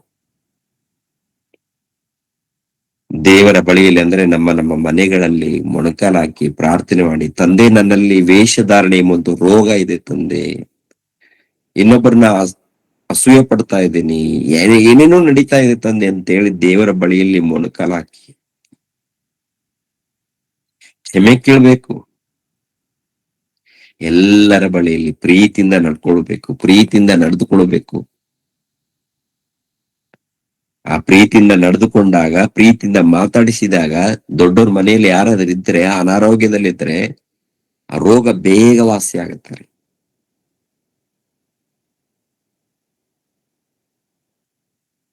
ಬೇಗ ವಾಸಿ ಆಗುತ್ತೆ. ಇದು ಅದ್ಭುತವಾದಂತ ಒಂದು ಜೀವನ ಇದು. ತಂದೆ ತಾಯಿಗಳನ್ನು ನೋಡಿಕೊಳ್ಳುವಂಥದ್ದು, ಮಕ್ಕಳನ್ನು ನೋಡಿಕೊಳ್ಳುವಂಥದ್ದು, ಕುಟುಂಬವನ್ನು ನೋಡಿಕೊಳ್ಳುವಂಥದ್ದು, ಒಳ್ಳೆ ರೀತಿಯಿಂದ ಜೀವಿಸುವಂಥದ್ದು, ಆತ್ಮಿಕವಾಗಿ ಜೀವಿಸುವಂಥದ್ದು ಅದ್ಭುತವಾದಂತ ಅವಕಾಶವನ್ನ ದೇವರು ಕೊಟ್ಟಿದ್ದಾರೆ ಪ್ರೇರಿ. ಇದನ್ನ ಅನುಭವಿಸ್ಬೇಕು. ಕಷ್ಟ ಇರುತ್ತೆ, ಹೊರಗಡೆ ಶೋಧನೆಗಳಿರುತ್ತೆ. ನೀನ್ ಕಷ್ಟ ಇದ್ದಾಗ, ಶೋಧನೆಗಳಿದ್ದಾಗ, ಹಿಂಸೆಗಳಿದ್ದಾಗ, ಸಮಸ್ಯೆಗಳಿದ್ದಾಗ ಆ ಸಮಯದಲ್ಲಿ ದೃಢವಾಗಿ ನಿಲ್ಲಬೇಕು. ಅಂತ ಸಮಯದಲ್ಲಿ ದೃಢವಾಗಿ ನಿಲ್ಬೇಕು. ಕಷ್ಟ ಇರುತ್ತಾ? ಈ ಕಷ್ಟ ಇದ್ದರೂ ದೇವರು ಸ್ತೋತ್ರವಾಗ್ಲಿ ಅಂತೇಳಿ ಅದನ್ನ ಸರಿಪಡಿಸ್ ಮುಂದೆ ಹೋಗ್ತಾ ಇರ್ಬೇಕು. ಅಲ್ಲೇ ನಿಂತ್ಕೊಳ್ಳೋದಲ್ಲ, ಚಿಂತೆ ಮಾಡೋದಲ್ಲ, ಬಾಧೆ ಪಡ್ಕೊಂಡು ನಿಂತ್ಕೊಳ್ಳೋದಲ್ಲ. ಅಲ್ಲಿ ಬಾಧೆ ಪಡುತ್ತಾ ಅಲ್ಲೇ ಇರೋದಲ್ಲ, ಚಿಂತೆ ಮಾಡುತ್ತಾ ಅಲ್ಲೇ ಇರೋದಲ್ಲ. ಹೋಗ್ತಾರೆ. ಯಾಕಂದ್ರೆ ನಮ್ಮ ಜೊತೆಯಲ್ಲಿ ತಂದೆ ಇದ್ದಾರಲ್ಲ, ನಮ್ಮ ಜೊತೆಯಲ್ಲಿ ರಕ್ಷಕನಾಗಿರುವಂತ ಪ್ರಭು ಇದ್ದಾರಲ್ಲ, ನಮ್ಮ ಜೊತೆಯಲ್ಲಿ ಪವಿತ್ರಾತ್ಮರು ಇದ್ದಾರಲ್ವಾ. ಭಯ ಯಾಕೆ? ಕಷ್ಟ ಬರುತ್ತೆ. ಕಷ್ಟ ಯಾಕೆ ಬರುತ್ತೆ? ಹಿಂಸೆಗಳು ಯಾಕೆ ಬರುತ್ತೆ? ಈ ಲೋಕದಲ್ಲಿ ಪ್ರತಿಯೊಬ್ಬರಿಗೆ ಕಷ್ಟ, ಹಿಂಸೆ, ಶೋಧನೆ ಬಂದೇ ಬರುತ್ತೆ. ಭಕ್ತರಿಗೂ ಬರುತ್ತೆ. ಭಕ್ತರಿಗೆ ಬಂದಾಗ ಅದು ಭಾಗ್ಯ, ಅದನ್ನ ಅನುಭವಿಸ್ಬೇಕು. ಭಕ್ತರಿಗೆ ಶೋಧನೆಗಳು ಬಂದ್ರೆ, ಭಕ್ತರಿಗೆ ಹಿಂಸೆಗಳು ಬಂದ್ರೆ, ಭಕ್ತರಿಗೆ ಏನ್ರಿ ಯಾರ ಮೂಲಕ ಬರ್ಬೋದು, ಅದನ್ನ ಸಹಿಸಿಕೊಂಡಾಗ, ಅನುಭವಿಸಿದಾಗ ಪರಲೋಕದಲ್ಲಿ ಬಹಳ ಪ್ರತಿಫಲ ಸಿಗುತ್ತೆ ಅಂತ ಹೇಳ್ತಾರೆ ಪ್ರಿಯರೇ. ಮಕ್ಕಳಿರ ನೀವು ಭೂಲೋಕದಲ್ಲಿ ನನ್ನ ನಿಮಿತ್ತವಾಗಿ ಹಿಂಸೆಗಳನ್ನ ಅನುಭವಿಸಿದಿರಲ್ವಾ? ನನ್ನ ನಿಮಿತ್ತವಾಗಿ ನೀವು ಶೋಧನೆಗಳನ್ನ ಅನುಭವಿಸಿದಿರಲ್ವಾ? ನನ್ನ ನಿಮಿತ್ತವಾಗಿ ನೀವು ಬಯಸ್ಕೊಂಡಿದ್ದೀರಾ, ನನ್ನ ನಿಮಿತ್ತವಾಗಿ ನೀವು ಅವಮಾನ ಪಟ್ಟಿದ್ದೀರಾ, ಬಾಧೆ ಪಟ್ಟಿದ್ದೀರಾ, ಹೌದಲ್ವಾ? ನಿಮ್ಗೆ ಮಕ್ಕಳಿರ ಪರಲೋಕದಲ್ಲಿ ಬಹಳ ಫಲ ಕೊಡ್ತೀನಿ ನಿಮ್ಗೆ. ನಿಮ್ಮ ತಂದೆ ತಾಯಿಗಳನ್ನ ಒಳ್ಳೆ ರೀತಿಯಿಂದ ಪ್ರೀತಿಸಿದಿರಲ್ಲ. ನಿಮ್ಮ ಹೃದಯ ನೋಡಿದೆ ನಾನು, ನಿಮ್ಮ ಹೃದಯ ನೋಡಿದೆ, ಹೃದಯದಲ್ಲಿ ಎಷ್ಟು ಪ್ರೀತಿ ಇದೆ, ನನ್ನ ಮೇಲೆ ಪ್ರೀತಿ ಇದೆ, ನನ್ನ ಮಾತಿನ ಮೇಲೆ ಪ್ರೀತಿ ಇದೆ, ನನ್ನ ಮಾತಿನ ಪ್ರಕಾರ ತಂದೆ ತಾಯಿಗಳನ್ನು ಒಳ್ಳೆ ರೀತಿಯಿಂದ ನೋಡ್ಕೊಂಡಿದ್ದೀರಾ. ಅವ್ರಿಗೆ ರೋಗ ಬಂದಾಗ ಅವ್ರಿಗೆ ರೋಗ ಬಂದಾಗ ಮೆಡಿಸಿನ್ ಕೊಟ್ಟಿದ್ದೀರಾ, ಔಷಧಿ ಕೊಟ್ಟಿದ್ದೀರಾ, ಒಳ್ಳೇದು ಕೆಟ್ಟದ್ದು ನೋಡ್ಕೊಂಡಿದ್ದೀರಾ, ಅಸೂಯೆ ಪಟ್ಟಿಲ್ಲ. ಹಾ, ನೋಡಿದೀನಿ, ನಿಮ್ಮನ್ನು ನೋಡಿದೀನಿ. ನಿಮ್ಮ ಹೃದಯದಲ್ಲಿ ಕಪಟ ಇಲ್ಲ, ಯಥಾರ್ಥವಾಗಿ ನೀವು ಸೇವ್ ಮಾಡಿದ್ದೀರಾ. ಮಕ್ಕಳೇ, ನಿಮ್ಗೆ ಪರಲೋಕದಲ್ಲಿ ಬಹಳ ಫಲ ಕೊಡ್ಬೇಕು ಮಕ್ಕಳೇ. ಸಭೆಯಲ್ಲಿ ಇದ್ದವ್ರ ಬಗ್ಗೆ ನೀವು ಚಿಂತೆ ಮಾಡಿದ್ದೀರಾ, ಸಭೆಯಲ್ಲಿ ಇದ್ದವ್ರಿಗೆ ಎಲ್ಲರಿಗೂ ನೀವು ಒಳ್ಳೇದ್ ಮಾಡಿದ್ದೀರಾ, ಅವ್ರಿಗೋಸ್ಕರ ಪ್ರಾರ್ಥನೆ ಮಾಡಿದ್ದೀರಾ, ಪ್ರಾರ್ಥನೆ ಮಾಡಿರೋ ಪ್ರಕಾರ ನೀವು ಹೋಗಿದ್ದೀರಾ, ಮಾತಾಡ್ಸಿದ್ದೀರಾ, ಏನೇನ್ ಮಾಡ್ಬೇಕು ಮಾಡಿ ಹೆಲ್ಪ್ ಮಾಡಿದ್ದೀರಾ, ಏನ್ ಮಾಡ್ಬೇಕು ನೀವು ಮಾಡ್ತಾ ಇದ್ದೀರಾ. ನನ್ನ ಬಗ್ಗೆ ಹೊರಗಡೆ ನೀವು ಸಾರಿದ್ದೀರಾ, ನನ್ನ ಪ್ರೀತಿಯನ್ನು, ನನ್ನ ತ್ಯಾಗವನ್ನು, ನನ್ನ ಕಷ್ಟವನ್ನು. ಅದಕ್ಕೆ ಮಕ್ಕಳೇ, ನಿಮ್ಗೆ ಪರಲೋಕದಲ್ಲಿ ಒಳ್ಳೆ ಜಾಗ ನನ್ನ ಬಳಿಯಲ್ಲೇ ಸೇರಿಸ್ಕೊಳ್ತೀನಿ ಮಕ್ಕಳೇ, ನನ್ನ ಬಳಿಯಲ್ಲೇ, ಬೇರೆ ಎಲ್ಲೂ ಬೇಡ, ನನ್ನ ಬಳಿಯಲ್ಲಿ ನಿಮ್ಮನ್ನು ಸೇರಿಸ್ಕೊಳ್ತೀನಿ. ಪ್ರಭು ಹೇಳ್ತಾರಲ್ಲ, ನಾನು ಹೋದ್ಮೇಲೆ ಮತ್ತೆ ಬರ್ತೀನಿ, ನಿಮ್ಗೆ ಸ್ಥಳವನ್ನ ಸಿದ್ಧ ಮಾಡೋದಕ್ಕೆ ಹೋಗ್ತಾ ಇದ್ದೀನಿ, ಹೋಗಿ ಬಂದು ನಿಮ್ಮನ್ನ ಮತ್ತೆ ನಾನು ಕರ್ಕೊಂಡು ಹೋಗ್ತೀನಿ, ಎಲ್ಲಿ ಸೇರಿಸ್ಕೊಳ್ತೀನಿ ಗೊತ್ತಾ? ನಾನಿರುವಂತ ಸ್ಥಳದಲ್ಲೇ ನಿಮ್ಮನ್ನ ಸೇರಿಸ್ಕೊಳ್ತೀನಿ, ನಾನಿರುವಂತ ಸ್ಥಳದಲ್ಲೇ ನಿಮ್ಮನ್ನ ಅಂದ್ರೆ ಯೇಸು ಕ್ರಿಸ್ತರ ಬಳಿಯಲ್ಲಿ ನಾವು ಇರ್ಬೇಕು ಅಂದಾಗ ಏನ್ರಿ, ತಂದೆ ತಾಯಿಗಳನ್ನ ಸರಿಯಾದ ರೀತಿಯಲ್ಲಿ ನೋಡ್ಕೊಳ್ಳೋದು ಹೋದ್ರೆ ಪ್ರಭು ನಮ್ಮನ್ನ ಸೇರ್ಸ್ಕೊಳ್ತಾನ. ಅವ್ರ ಬಳಿಯಲ್ಲಿ ನಾವು ಇರ್ಬೇಕು, ಅವ್ರ ಬಳಿಯಲ್ಲಿ ನಾವು ಸೇರ್ಬೇಕಾದ್ರೆ ಏನ್ರಿ, ಪಾಪಾತ್ಮರನ್ನ ಸೇರ್ಸ್ಕೊಳ್ತಾನ ಪ್ರಭು, ನಟನೆ ಮಾಡೋರನ್ನ ಸೇರ್ಸ್ಕೊಳ್ತಾನ ಪ್ರಭು. ಸಭೆಯಲ್ಲಿ ಒಂದು ರೀತಿಯಲ್ಲಿ ಇರ್ತಾರೆ, ಹೊರಗಡೆ ಮತ್ತೊಂದು ರೀತಿಯಲ್ಲಿ ಇರ್ತಾರೆ, ಇಲ್ಲೊಂದು ರೀತಿ ಅಲ್ಲೊಂದು ರೀತಿಯಲ್ಲಿ ನಟನೆ ಜೀವನ ಆಗಿದೆ ರೀ, ವೇಷಧಾರಣೆ ಜೀವನ ರೀ. ಆ ರೀತಿ ಇದ್ರೆ ಮೊಟ್ಟ ಮೊದಲು ದೇವರು ಸಹಿಸಲ್ಲ. ತನ್ನ ಬಳಿಯಲ್ಲಿ ಎಂತವ್ರನ್ನ ಸೇರಿಸ್ಕೊಳ್ತಾನೆ ದೇವರು,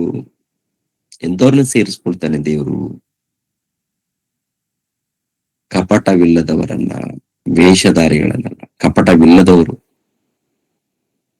ಯಥಾರ್ಥವಾದಂತ ಭಕ್ತರು, ಸತ್ಯದ ಪರಿಜ್ಞಾನವನ್ನ ತಿಳ್ಕೊಂಡಂತ ಭಕ್ತರು. ಸತ್ಯ ಇರಬೇಕು, ಸತ್ಯ ಇದ್ದರೆ ಪ್ರೀತಿ ಇರಲ್ಲ, ಪ್ರೀತಿ ಇದ್ರೆ ಸತ್ಯ ಇರಲ್ಲ, ಪ್ರೀತಿ ಸತ್ಯ ಎರಡೂ ಇದ್ರೆ ಮನೆಯಲ್ಲಿ ಭಕ್ತಿ ಇರಲ್ಲ. ಏನೋ ಒಂದು ಕಡೆ ಮಿಸ್ ಆಗ್ತಾ ಇರ್ತೀವಿ, ಆಗ್ತಿದೀವಿ ಅಂತೇಳಿ ಅಡ್ಜಸ್ಟ್ ಮಾಡ್ಕೊಂಡು ಹೋಗೋದಲ್ಲಮ್ಮ, ಅಲ್ಲಯ್ಯ.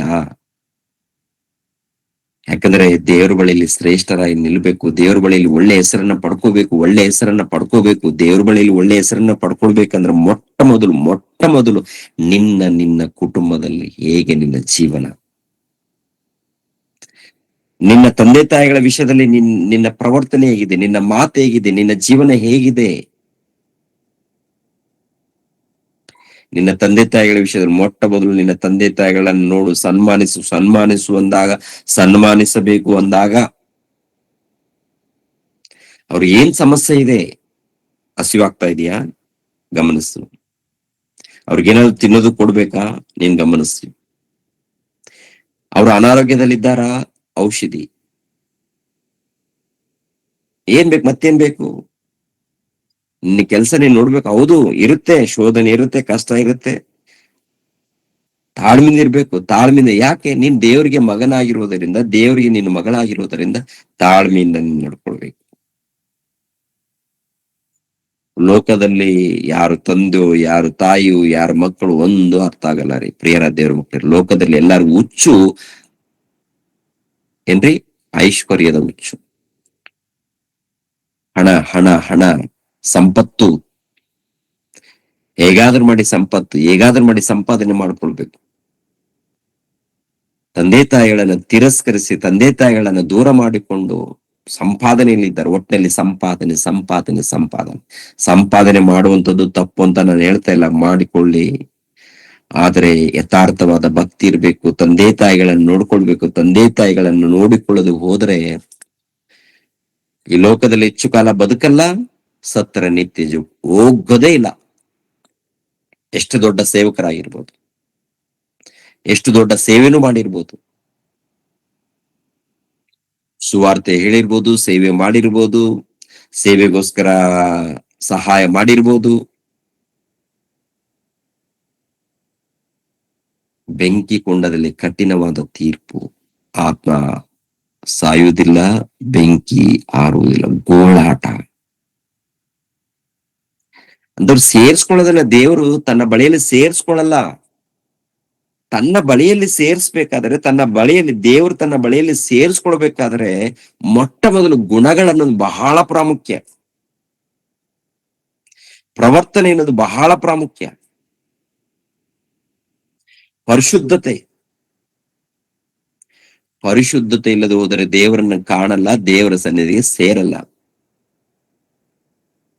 ಹೌದು, ಪರಿಶುದ್ಧತೆ. ಪ್ರಿಯರ ದೇವ್ರ ಮಕ್ಕಳಿರ, ನಾವು ದೇವರಲ್ಲಿ ಇದ್ದೀವಿ, ದೇವರ ಸಹವಾಸದಲ್ಲಿ ಇದ್ದೀವಿ ಎಂದಾಗ ಏನ್ರಿ, ಮೊಟ್ಟ ಮೊದಲು ನಿಮ್ಮ ಕುಟುಂಬದಲ್ಲಿ ಹೇಗೆ ನಡ್ಕೊಳ್ತಾ ಇದ್ದೀರಾ? ಯಾರ ಮೇಲೆ ದ್ವೇಷ ಬೇಡ ಪ್ರಿಯರೇ. ಅಣ್ಣನ ಮೇಲೆ ತಮ್ಮ ಬೇಡ, ತಮ್ಮನ ಮೇಲೆ ಅಣ್ಣ ಬೇಡ. ಸೊಸೆಯರಿದ್ದಾರ, ತಂದೆ ತಾಯಿಗಳ ವಿಷಯದಲ್ಲಿ, ಮಕ್ಕಳ ವಿಷಯದಲ್ಲಿ ಪ್ರೀತಿ ಬಿಟ್ರೆ ಬೇರೆ ಏನು ಅಭ್ಯಾಸ ಆಗ್ಲೇಬಾರ್ದು. ಯಾಕಂದ್ರೆ ತಂದೆ ತಾಯಿಗಳು ಕೂಡ ಮಕ್ಕಳನ್ನ ಒಳ್ಳೆ ರೀತಿಯಿಂದ ನೋಡ್ಕೊಳ್ಬೇಕು. ಮತ್ತೆ ಒಬ್ಬರನ್ನ ಹಾಗೆ ಒಬ್ಬನಿ ಮಾಡ್ಲೇಬಾರ್ದು. ಮಿಸ್ಟೇಕ್ ಆದ್ರೆ, ತಪ್ಪುಗಳಿದ್ದಾಗ ನಾವ್ ಹೇಳ್ಬೇಕು. ಇವತ್ತಿಲ್ಲದ್ರೆ ನಾಳೆ ಯೋಚನೆ ಮಾಡ್ತಾರೆ. ಕೆಲವ್ರು ಕೇಳ್ತಾರೆ, ಕೆಲವ್ರು ಕೇಳಲ್ಲ. ಒಳ್ಳೆ ರೀತಿಯಿಂದ ನಾವು ಹೇಳ್ಬೇಕು. ಪ್ರೀತಿಸ್ಬೇಕು. ಪ್ರೀತಿ ಬಿಟ್ರೆ ಬೇರೆ ಏನಿರಬಾರ್ದು. ಏನಿದ್ರು ಕೂಡ ಅದು ರೋಗ, ಪಾಪ ಎಂಬ ರೋಗ. ದ್ವೇಷ ಇದೆಯಾ? ಅದು ಪಾಪ ಎಂಬ ರೋಗ ಅಲ್ವಾ? ಹೊಟ್ಟೆ ಕಿಚ್ಚು ಇದೆಯಾ? ಅದು ಪಾಪ ಎಂಬ ರೋಗ ಅಲ್ವಾ? ಅಲ್ಲಂತೀರಾ? ದೇಹಕ್ಕೆ ರೋಗ ಏನೋ ರೋಗಗಳು, ಆತ್ಮಕ್ಕೆ ರೋಗ, ಹೃದಯದಲ್ಲೂ ರೋಗ. ಗುಣವಾಗದ ರೋಗಕ್ಕೆ ಒಳಗಾಗಿದೆ ಅಂತೇಳಿ ದೇವ್ರು ಹೇಳ್ತಾರಲ್ಲ. ಗುಣವಾಗದ ರೋಗ ಅಂದ್ರೆ, ದ್ವೇಷ ಇಟ್ಕೊಂಡಿದ್ವಿ ಅಂದ್ರೆ ಅದು ಗುಣವಾಗದ ರೋಗ. ಹೊಟ್ಟೆ ಕಿಚ್ಚಿಟ್ಕೊಂಡಿದ್ವಿ ಅಂದ್ರೆ ಗುಣವಾಗದ ರೋಗ ಇದೆ ಪ್ರೇರೆ ನಮ್ಮಲ್ಲಿ. ಅದು ಇದ್ರೆ ದೇವರ ಬಳಿಯಲ್ಲಿ ನಾವು ಹೇಗೆ ಸೇರ್ತೀವಿ ಪ್ರೇರೆ? ದೇವ್ರು ಹೇಗೆ ಸೇರಿಸ್ಕೊಳ್ತಾರೆ? ಮತ್ತೆ ಏನ್ ಮಾಡ್ಬೇಕು? ದೇವ್ರ ವಾಕ್ಯ ಕೊಟ್ಟಿದ್ದಾರಲ್ಲ, ದೇವ್ರು ತನ್ನ ಪ್ರಿಯ ಕುಮಾರನ ಕಳಿಸ್ಕೊಟ್ಟಿದ್ದಾರಲ್ಲ, ದೇವರು ತನ್ನ ಪ್ರಿಯ ಕುಮಾರನ ಕಳಿಸಿಕೊಟ್ಟು ತನ್ನ ಪ್ರಿಯ ಕುಮಾರನ ಮೂಲಕ ರಕ್ಷಣೆ ಮಾರ್ಗವನ್ನು ಕೊಟ್ಟಿದ್ದಾರಲ್ಲ. ಏನ್ ಮಾಡ್ಬೇಕು? ಈ ರಕ್ಷಣೆ ಮಾರ್ಗದಲ್ಲಿ ಬಂದು, ದೇವ ನಮ್ದು ತಪ್ಪಾಗಿದೆ, ನಮ್ಮಲ್ಲಿ ತಪ್ಪುಗಳು ನಡೆದಿದೆ ತಂದೆ, ನಾವು ಸರಿ ಇಲ್ಲ ತಂದೆ, ನಮ್ಮನ್ನು ಸೇರಿಸ್ಕೊಂಡಿದ್ದೀರಾ, ನನ್ನ ತಪ್ಪು ಮಾಡದಂತೆ ನನ್ನನ್ನು ಕಾಪಾಡಿ ತಂದೆ, ನನ್ನೆಲ್ಲರನ್ನು ಪ್ರೀತಿಸ್ಬೇಕು ತಂದೆ, ಒಳ್ಳೆ ಮನಸ್ಸನ್ನ ಕೊಡಿ ತಂದೆ, ನನಗೆ ಒಳ್ಳೆ ಮನಸ್ಸು ಬೇಕು ತಂದೆ, ನಾನು ಸಹಿಸ್ಕೊಳ್ಬೇಕು, ನಾನು ಒಳ್ಳೆ ರೀತಿಯಿಂದ ನೋಡ್ಕೊಳ್ಬೇಕು, ಒಳ್ಳೆ ರೀತಿಯಿಂದ ನಡ್ಕೊಳ್ಬೇಕು, ನಾನು ನಿನಗೆ ಮಗನಾಗಿ ಬದುಕ್ಬೇಕು ತಂದೆ, ನಾನು ನಿನಗೆ ಮಗಳಾಗಿ ಬದುಕ್ಬೇಕು ತಂದೆ ಅಂತ ಹೇಳಿ ಅವ್ರ ಬಳಿಯಲ್ಲಿ ಬೇಡಿದಾಗ ಪವಿತ್ರಾತ್ಮರ ಸಹಾಯವನ್ನು ಸಿಗುತ್ತೆ. ಏನ್ರಿ, ದೇವರ ಸಹವಾಸದಲ್ಲಿ, ದೇವರ ಒಂದು ಏನ್ರಿ ಧ್ಯಾನದಲ್ಲಿ ಅವರೊಟ್ಟಿಗೆ ಮಾತಾಡ್ತಾ ಇರ್ಬೇಕು. ನಾವು ಕೆಲಸ ಮಾಡುವಾಗ ಅವರೊಟ್ಟಿಗೆನೆ ಇರ್ಬೇಕು. ನಾವು ಹೊರಗಡೆ ಪ್ರಯಾಣ ಮಾಡುವಾಗ ಅವರೊಟ್ಟಿಗೆ ನಮ್ಮ ಧ್ಯಾನ ಇರ್ಬೇಕು. ನಮ್ಮ ಪ್ರಯಾಣದಲ್ಲಾಗಿರ್ಬೋದು, ನಮ್ಮ ಕೆಲಸದಲ್ಲಾಗಿರ್ಬೋದು, ಅವರೊಟ್ಟಿಗೆ ನಮ್ಮ ಧ್ಯಾನ, ಅವರೊಟ್ಟಿಗೆ ನಮ್ಮ ಸಹವಾಸ. ಕೆಲಸ ಮಾಡ್ತೀವಿ, ಕೆಲಸ ಪರ್ಫೆಕ್ಟ್ ಆಗಿ ನಡಿಬೇಕು. ಮತ್ತೆ ಕೆಲಸ ಬಿಟ್ಟು ಇವರೊಟ್ಟಿಗೆ ಸಹವಾಸದ ಅಂತಲ್ಲ, ಕೆಲಸ ನಡಿಬೇಕು. ನೀವು ಎಲ್ಲಿ ಕೆಲಸ ಮಾಡ್ತಾ ಇದ್ದೀರಾ ಅಲ್ಲಿ ಕರೆಕ್ಟ್ ಆಗಿ ನೀವು ಕೆಲಸ ಮಾಡ್ಕೋಬೇಕು. ನಮ್ಗೇನು ಕೆಲಸ ಕೊಟ್ಟಿದಾರೋ ಆ ಕೆಲಸ ಎಲ್ಲಿ ಮಿಸ್ಟೇಕ್ ಆಗ್ಬಾರ್ದು. ಬೇಗ ಬೇಗ ನಾವು ಕೆಲಸ ಮಾಡ್ಬೇಕು. ನಮ್ಗೆ ಯಾರು ಕೆಲಸ ಒಪ್ಸಿರ್ತಾರೋ, ಒಪ್ಪಿಸಿದವರು ಸಂತೋಷ ಪಡ್ಬೇಕು, ಖುಷಿ ಪಡ್ಬೇಕು. ಏನ್ ಕೆಲಸ ಕೊಟ್ಟಿದಾರೋ ಆ ಕೆಲಸ ಮುಗೀತು ರೀ, ಒಳ್ಳೆ ರೀತಿಯಿಂದ ಮಾಡಿದ್ದಾರೆ ಇವರು, ನಿಷ್ಠೆಯಿಂದ ಕೆಲಸ ಮಾಡಿದ್ದಾರೆ, ಶ್ರದ್ಧೆಯಿಂದ ಮಾಡಿದ್ದಾರೆ ಅಂತೇಳಿ ಅವರು ಸಂತೋಷ ಪಡ್ಬೇಕು. ಸಂತೋಷ ಪಟ್ಟಾಗ ನಮ್ಮ ಹೆಸರು ಕೇಳ್ತಾರೆ, ಯಾರಪ್ಪ ನೀವು? ಅದೇ ರೀತಿಯಲ್ಲಿ ಜಾತಿನೂ ಕೇಳ್ತಾರೆ, ಯಾರಪ್ಪ ನೀವು? ನಾವು ಕ್ರೈಸ್ತರಪ್ಪ, ನಾವು ಯೇಸು ಕ್ರಿಸ್ತ ನಂಬಿರುವಂತ ಭಕ್ತರು. ಓ, ಯೇಸು ಕ್ರಿಸ್ತ ನಂಬಿರುವಂತ ಭಕ್ತರ ನೀವು? ನಿಮ್ಮ ಮಾತು ಸರಿ ಇದೆ, ಚೆನ್ನಾಗಿದೆ, ನಿಮ್ಮ ಮಾತು ಚೆನ್ನಾಗಿದೆ, ನಿಮ್ಮ ಕೆಲಸನ ಪರ್ಫೆಕ್ಟ್ ಆಗಿದೆ. ಬೇರೆಯವ್ರು ಎಲ್ಲ ನೋಡುವಾಗ ಎಲ್ಲ ಸೋಂಬೇರಿಗಳಿದ್ದಾರೆ, ಕೆಲಸ ಪೆಂಡಿಂಗ್ ಇದೆ, ಸರಿ ಇಲ್ಲ. ನೀವು ಭಕ್ತರು ಚೆನ್ನಾಗಿದ್ದೀರಾ, ನಿಮ್ಮ ಮಾತು, ನಿಮ್ಮ ನಡವಳಿಕೆ, ನಿಮ್ಮ ಕೆಲಸ ತುಂಬಾ ಚೆನ್ನಾಗಿದೆ ಅಂತ ಹೇಳಿ ಕೆಲವರು ಹೊಗಳ್ತಾರೆ. ಅವ್ರು ಹೊಗಳ್ತಾರೋ ಬೀಳ್ತಾರೋ ನಮ್ಗೆ ಅವಶ್ಯಕತೆ ಇಲ್ಲ. ಅವ್ರು ದೇವರಿಗೆ ಒಳಪಟ್ಟು ದೇವರ ನಿಮಿತ್ತವಾಗಿ ದೇವರ ಮಹಿಮೆಗಾಗಿ ಮನೆಯಲ್ಲಿ ಕೆಲಸ, ಒಳಗಡೆ ಕೆಲಸ ಯಥಾರ್ಥವಾಗಿ ನಡ್ಕೊಂಡು ಹೋಗ್ಬೇಕು. ಯಾಕಂದ್ರೆ ಈ ಲೋಕದಲ್ಲಿ ನಾವು ಇದ್ದಂತ ನಾವು ಪರಲೋಕದಲ್ಲಿ ಗಂಟು ಮಾಡಿ ಇಟ್ಕೊಳ್ಬೇಕು. ಪರಲೋಕದಲ್ಲಿ ಗಂಟು ಮಾಡಿ ಇಟ್ಕೊಳ್ಬೇಕಾದ್ರೆ ಈ ಲೋಕದಲ್ಲಿ ಯಥಾರ್ಥವಾಗಿ ನಾವು ಬದುಕಿದ್ರೇನೆ ಪರಲೋಕದಲ್ಲಿ ಗಂಟು. ಮನೆಯಲ್ಲಿ ತಂದೆ ತಾಯಿಗಳನ್ನ ನೋಡಿಕೊಳ್ಳುವಂತ ವಿಧಾನ, ತಂದೆ ತಾಯಿಗಳನ್ನ ಪ್ರೀತಿಸುವಂತ ವಿಧಾನ, ತಂದೆ ತಾಯಿಗಳನ್ನ ಸನ್ಮಾನಿಸುವಂತ ವಿಧಾನ. ಸನ್ಮಾನಿಸಬೇಕು ಅಂದಾಗ ಏನಪ್ಪಾ, ಯಾವಾಗೋ ಒಂದ್ ಟೈಮು ಜನ ಬಂದಿರ್ತಾರೆ, ಅವಾಗ ತಂದೆ ತಾಯಿಗಳನ್ನ ಸನ್ಮಾನಿಸಿದ್ದೀನಿ, ಶಾಲು ಹಾಕಿದ್ದೀನಿ, ಹೂಮಲ್ ಹಾಕಿದ್ದೀನಿ. ಅದು ಆಗ್ತೀರಾ ಬಿಡ್ತೀರಾ, ಅದು ಅದೇನಪ್ಪಾ ಅಂದ್ರೆ ಅದು ನಿಮ್ಗೆ ಬಿಟ್ಟಿದ್ದು. ದೇವ್ರು ಹೇಳಿರುವಂತದ್ದು ಈ ತರ ಅಲ್ಲ. ದೇವ್ರು ಹೇಳಿದೊಂದು, ಅವ್ರ ಮಾತನ್ನ ಕೇಳ್ಬೇಕು, ಅವ್ರು ಏನ್ ಸಮಸ್ಯೆಯಲ್ಲಿದ್ದಾರೆ ನೋಡ್ಬೇಕು, ಅವರನ್ನು ಗೌರವಿಸ್ಬೇಕಂದ್ರೆ ಯಾವ ತೊಂದರೆ ಇಲ್ಲದೆ ಅವರನ್ನ ಪ್ರೀತಿಸ್ಬೇಕು, ನೋಡಿಕೊಳ್ಬೇಕು. ಅವ್ರಿಗೆ ಏನ್ ಕೊರತೆ ಇದೆ, ಅವ್ರಿಗೆ ಏನ್ ಕೊರತೆ ಇದೆ? ಊಟದ ಕೊರತೆನ, ಔಷಧಿ ಕೊರತೆಯಲ್ಲಿದ್ದಾರ, ಇಲ್ಲಾಂದ್ರೆ ಮಕ್ಕಳ ಬಳಿಯಲ್ಲಿ ಪ್ರೀತಿ ನೋಡ್ತಾರಲ್ಲ ಅದೇನಾದ್ರೂ ನಾವು ದೂರ ಮಾಡ್ತಾ ಇದೀವ? ಮಾತಾಡೋ ವಿಷಯದಲ್ಲಿ ಏನಾದ್ರು ತಿವಿದು ಮಾತಾಡ್ತೀವ? ಮಾತಿನ ಮೂಲಕ ತಿವಿತಾ ಇದೀವ? ಏನಾದ್ರು ಬೈತಾ ಇದೀವ? ಏನಾದ್ರು ನಿಂದಿಸ್ತಾ ಇದೀವ? ಅವಮಾನ ಪಡಿಸ್ತಾ ಇದೀವ? ಇದರ ರಿಪೀಟ್ ನಮ್ಗೆ ತಟ್ಟುತ್ತೆ. ಅದು ರಿಪೀಟ್, ಅವ್ರು ಏನ್ ಅಂದಿದೀವೋ ಅದು ರಿಪೀಟ್ ನಮ್ಗೆ ಆಗುತ್ತೆ, ನಮ್ಗೆ ತಟ್ಟುತ್ತೆ. ಅದು ಹಿಂಬಾಲಿಸುತ್ತೆ, ನಮ್ಮನ್ನ ಹಿಂಬಾಲಿಸುತ್ತೆ, ಎಲ್ಲಿಗೂ ಹೋಗಲ್ಲ. ಆದ್ದರಿಂದ ನಿಮ್ಮ ಭಕ್ತಿ, ನಿಮ್ಮ ನಂಬಿಕೆ, ತಂದೆ ತಾಯಿಗಳ ಬಳಿಯಲ್ಲಿ ಯಾವ ರೀತಿ ನಡ್ಕೊಳ್ತಾ ಇದ್ದೀರಾ, ಇವೆಲ್ಲ ನೋಡ್ಕೊಳ್ಳಿ, ಎಲ್ಲ ನೋಡ್ಕೊಳ್ಳಿ. ನೊಂದ್ಕೋಬಾರದು, ಅವ್ರು ಬಾಧೆ ಪಡಬಾರದು. ಅವ್ರು ತಪ್ಪು ಮಾಡಿದಾರ, ಅದು ದೇವ್ರು ನೋಡ್ಕೊಳ್ತಾರೆ. ತಂದೆ ತಾಯಿಗಳು ತಪ್ಪಲ್ಲಿದ್ದಾರ, ಅದು ದೇವ್ರು ನೋಡ್ತಾರೆ. ಅದನ್ನ ಅವ್ರು ತಪ್ಪು ಮಾಡಿದಾರೆ, ನಾನೇ ಯಾಕೆ ಅಂದ್ರೆ ಅವ್ರ ವಿಷಯದಲ್ಲಿ ದೇವ್ರು ತೀರ್ಪು ಮಾಡ್ತಾರೆ, ನಿಮ್ಮ ವಿಷಯದಲ್ಲಿ ಕೂಡ ತೀರ್ಪಾಗತ್ತೆ. ನಮಗೆ ತೀರ್ಪಾಗಬಾರದು, ನಮಗೆ ತೀರ್ಪು ಆಗ್ಕೊಡ್ತು. ದೇವ್ರ ಬಳಿಯಲ್ಲಿ ನಾವು ಸೇರ್ಬೇಕು ಅಂದಾಗ ಯಾರು ಹೇಗಿದ್ರು ನಮ್ಗೆ ಯಾಕೆ, ನಾವು ಮಾತ್ರ ಯಥಾರ್ಥವಾಗಿರ್ಬೇಕು, ಭಕ್ತಿಯಿಂದ ನಡಿಬೇಕು. ಭಕ್ತಿ, ಎಲ್ಲರನ್ನು ಒಳ್ಳೆ ರೀತಿಯಿಂದ ಪ್ರೀತಿಸ್ಬೇಕು. ಹೃದಯದಲ್ಲಿ ಖಂಡಿತವಾಗಿ ಅದನ್ನ ಅಭ್ಯಾಸ ಮಾಡ್ಕೊಳ್ಬೇಕು. ಅಭ್ಯಾಸ ಇರ್ಬೇಕು ನಮ್ಗೆ. ಮೊಟ್ಟ ಮೊದಲು ನನ್ನ ಹೃದಯದಲ್ಲಿ ಯಾರ ಮೇಲೆ ಆದ್ರೂ ದ್ವೇಷ ಇದೆಯಾ? ತಂದೆ ತಾಯಿಗಳ ವಿಷಯದಲ್ಲಿ ಹೇಗೆ ನೋಡ್ಕೊಳ್ತಾ ಇದ್ದೀನಿ, ಅಣ್ಣ ತಮ್ಮಂದಿರ ವಿಷಯದಲ್ಲಿ ನಾನು ಹೇಗೆ ಇದ್ದೀನಿ, ಅಕ್ಕ ತಂಗಿಯರ ವಿಷಯದಲ್ಲಿ ನಾನು ಹೇಗಿದ್ದೀನಿ, ಸೊಸೆಯರ ವಿಷಯದಲ್ಲಿ ನಾನು ಹೇಗಿದ್ದೀನಿ ಅಂತೇಳಿ ಮೊಟ್ಟ ಮೊದಲು ನನ್ನ ಹೃದಯದನ್ನು ಚೆಕ್ ಮಾಡ್ಕೋಬೇಕು. ಅಲ್ಲಿ ಏನಾದ್ರೂ ದ್ವೇಷ ಇಟ್ಕೊಂಡಿದ್ದೀನಾ ಯಾರ ಮೇಲೆ ಆದ್ರೂ? ಆ ವಾಕ್ಯದ ಮೂಲಕ ತೆಗೆದಾಕು, ಬೇಡ, ತೆಗೆದಾಕು, ಬೇಡ, ಅದು ಬೇಡ, ನಿನ್ನನ್ನ ನರಕಕ್ಕೆ ಕರೆದುಕೊಂಡು ಹೋಗುತ್ತೆ, ನಿನ್ನ ನರಕಕ್ಕೆ. ಅದಕ್ಕೆ ಜಾಗ್ರತೆ. ಅವ್ರನ್ನ ಪ್ರೀತಿಸ್ಬೇಕು, ಒಳ್ಳೆ ಮಾತಿನಿಂದ ಕ್ರಿಯಾ ಇರ್ಬೇಕು, ನೊಂದ್ಕೋಬಾರ್ದು. ಯಾರು ನಮ್ಮಿಂದ ಯಾರು ನೊಂದ್ಕೋಬಾರ್ದು, ಬಾಧೆ ಪಡಬಾರ್ದು. ಆದ್ದರಿಂದ ಪ್ರಿಯರೇ, ಜಾಗ್ರತೆ ಪ್ರಿಯರೇ. ದೇವರು ನಿಮ್ಮನ್ನು ನನ್ನನ್ನು ಆಶೀರ್ವದಿಸಲಿ.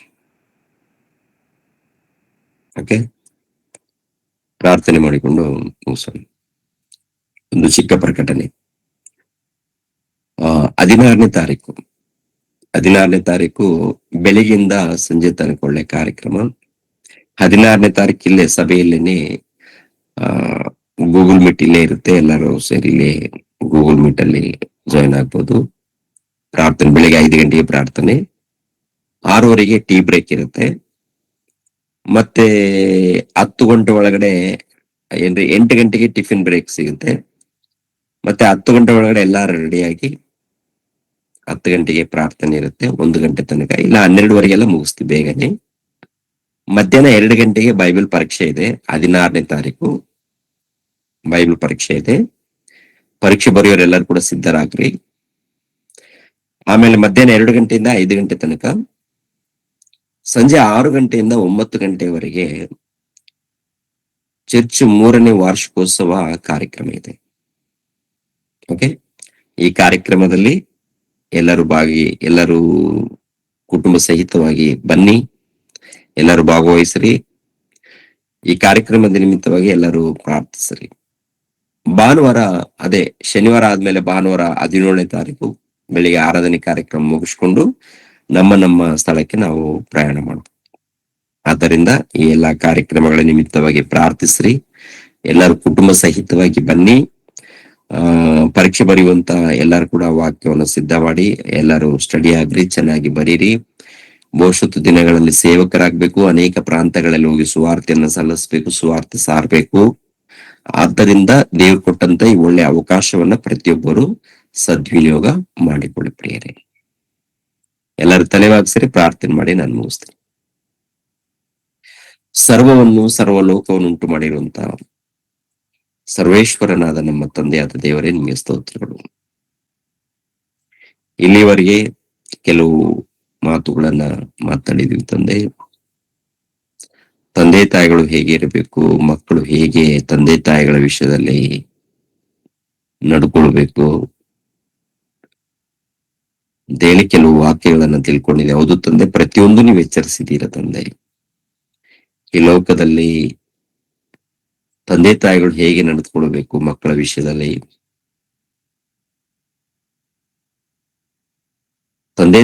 ಮಕ್ಕಳು ಕೂಡ ತಂದೆ ತಾಯಿಗಳನ್ನ ಹೇಗೆ ನೋಡಿಕೊಳ್ಬೇಕು, ಅದೇ ಪ್ರಕಾರ ಹೆಂಡತಿ ಗಂಡನ ವಿಷಯದಲ್ಲಿ, ಗಂಡನು ಹೆಂಡತಿ ವಿಷಯದಲ್ಲಿ ಸಭೆಯಲ್ಲಿ ಹೇಗೆ ನಡೆದುಕೊಳ್ಬೇಕು ಅಂತೇಳಿ ಪ್ರತಿ ಒಂದನ್ನು ನೀವು ಹೇಳಿದ್ದೀರ ತಂದೆ. ಅದಕ್ಕೆ ಸ್ತೋತ್ರಗಳು ತಂದೆ.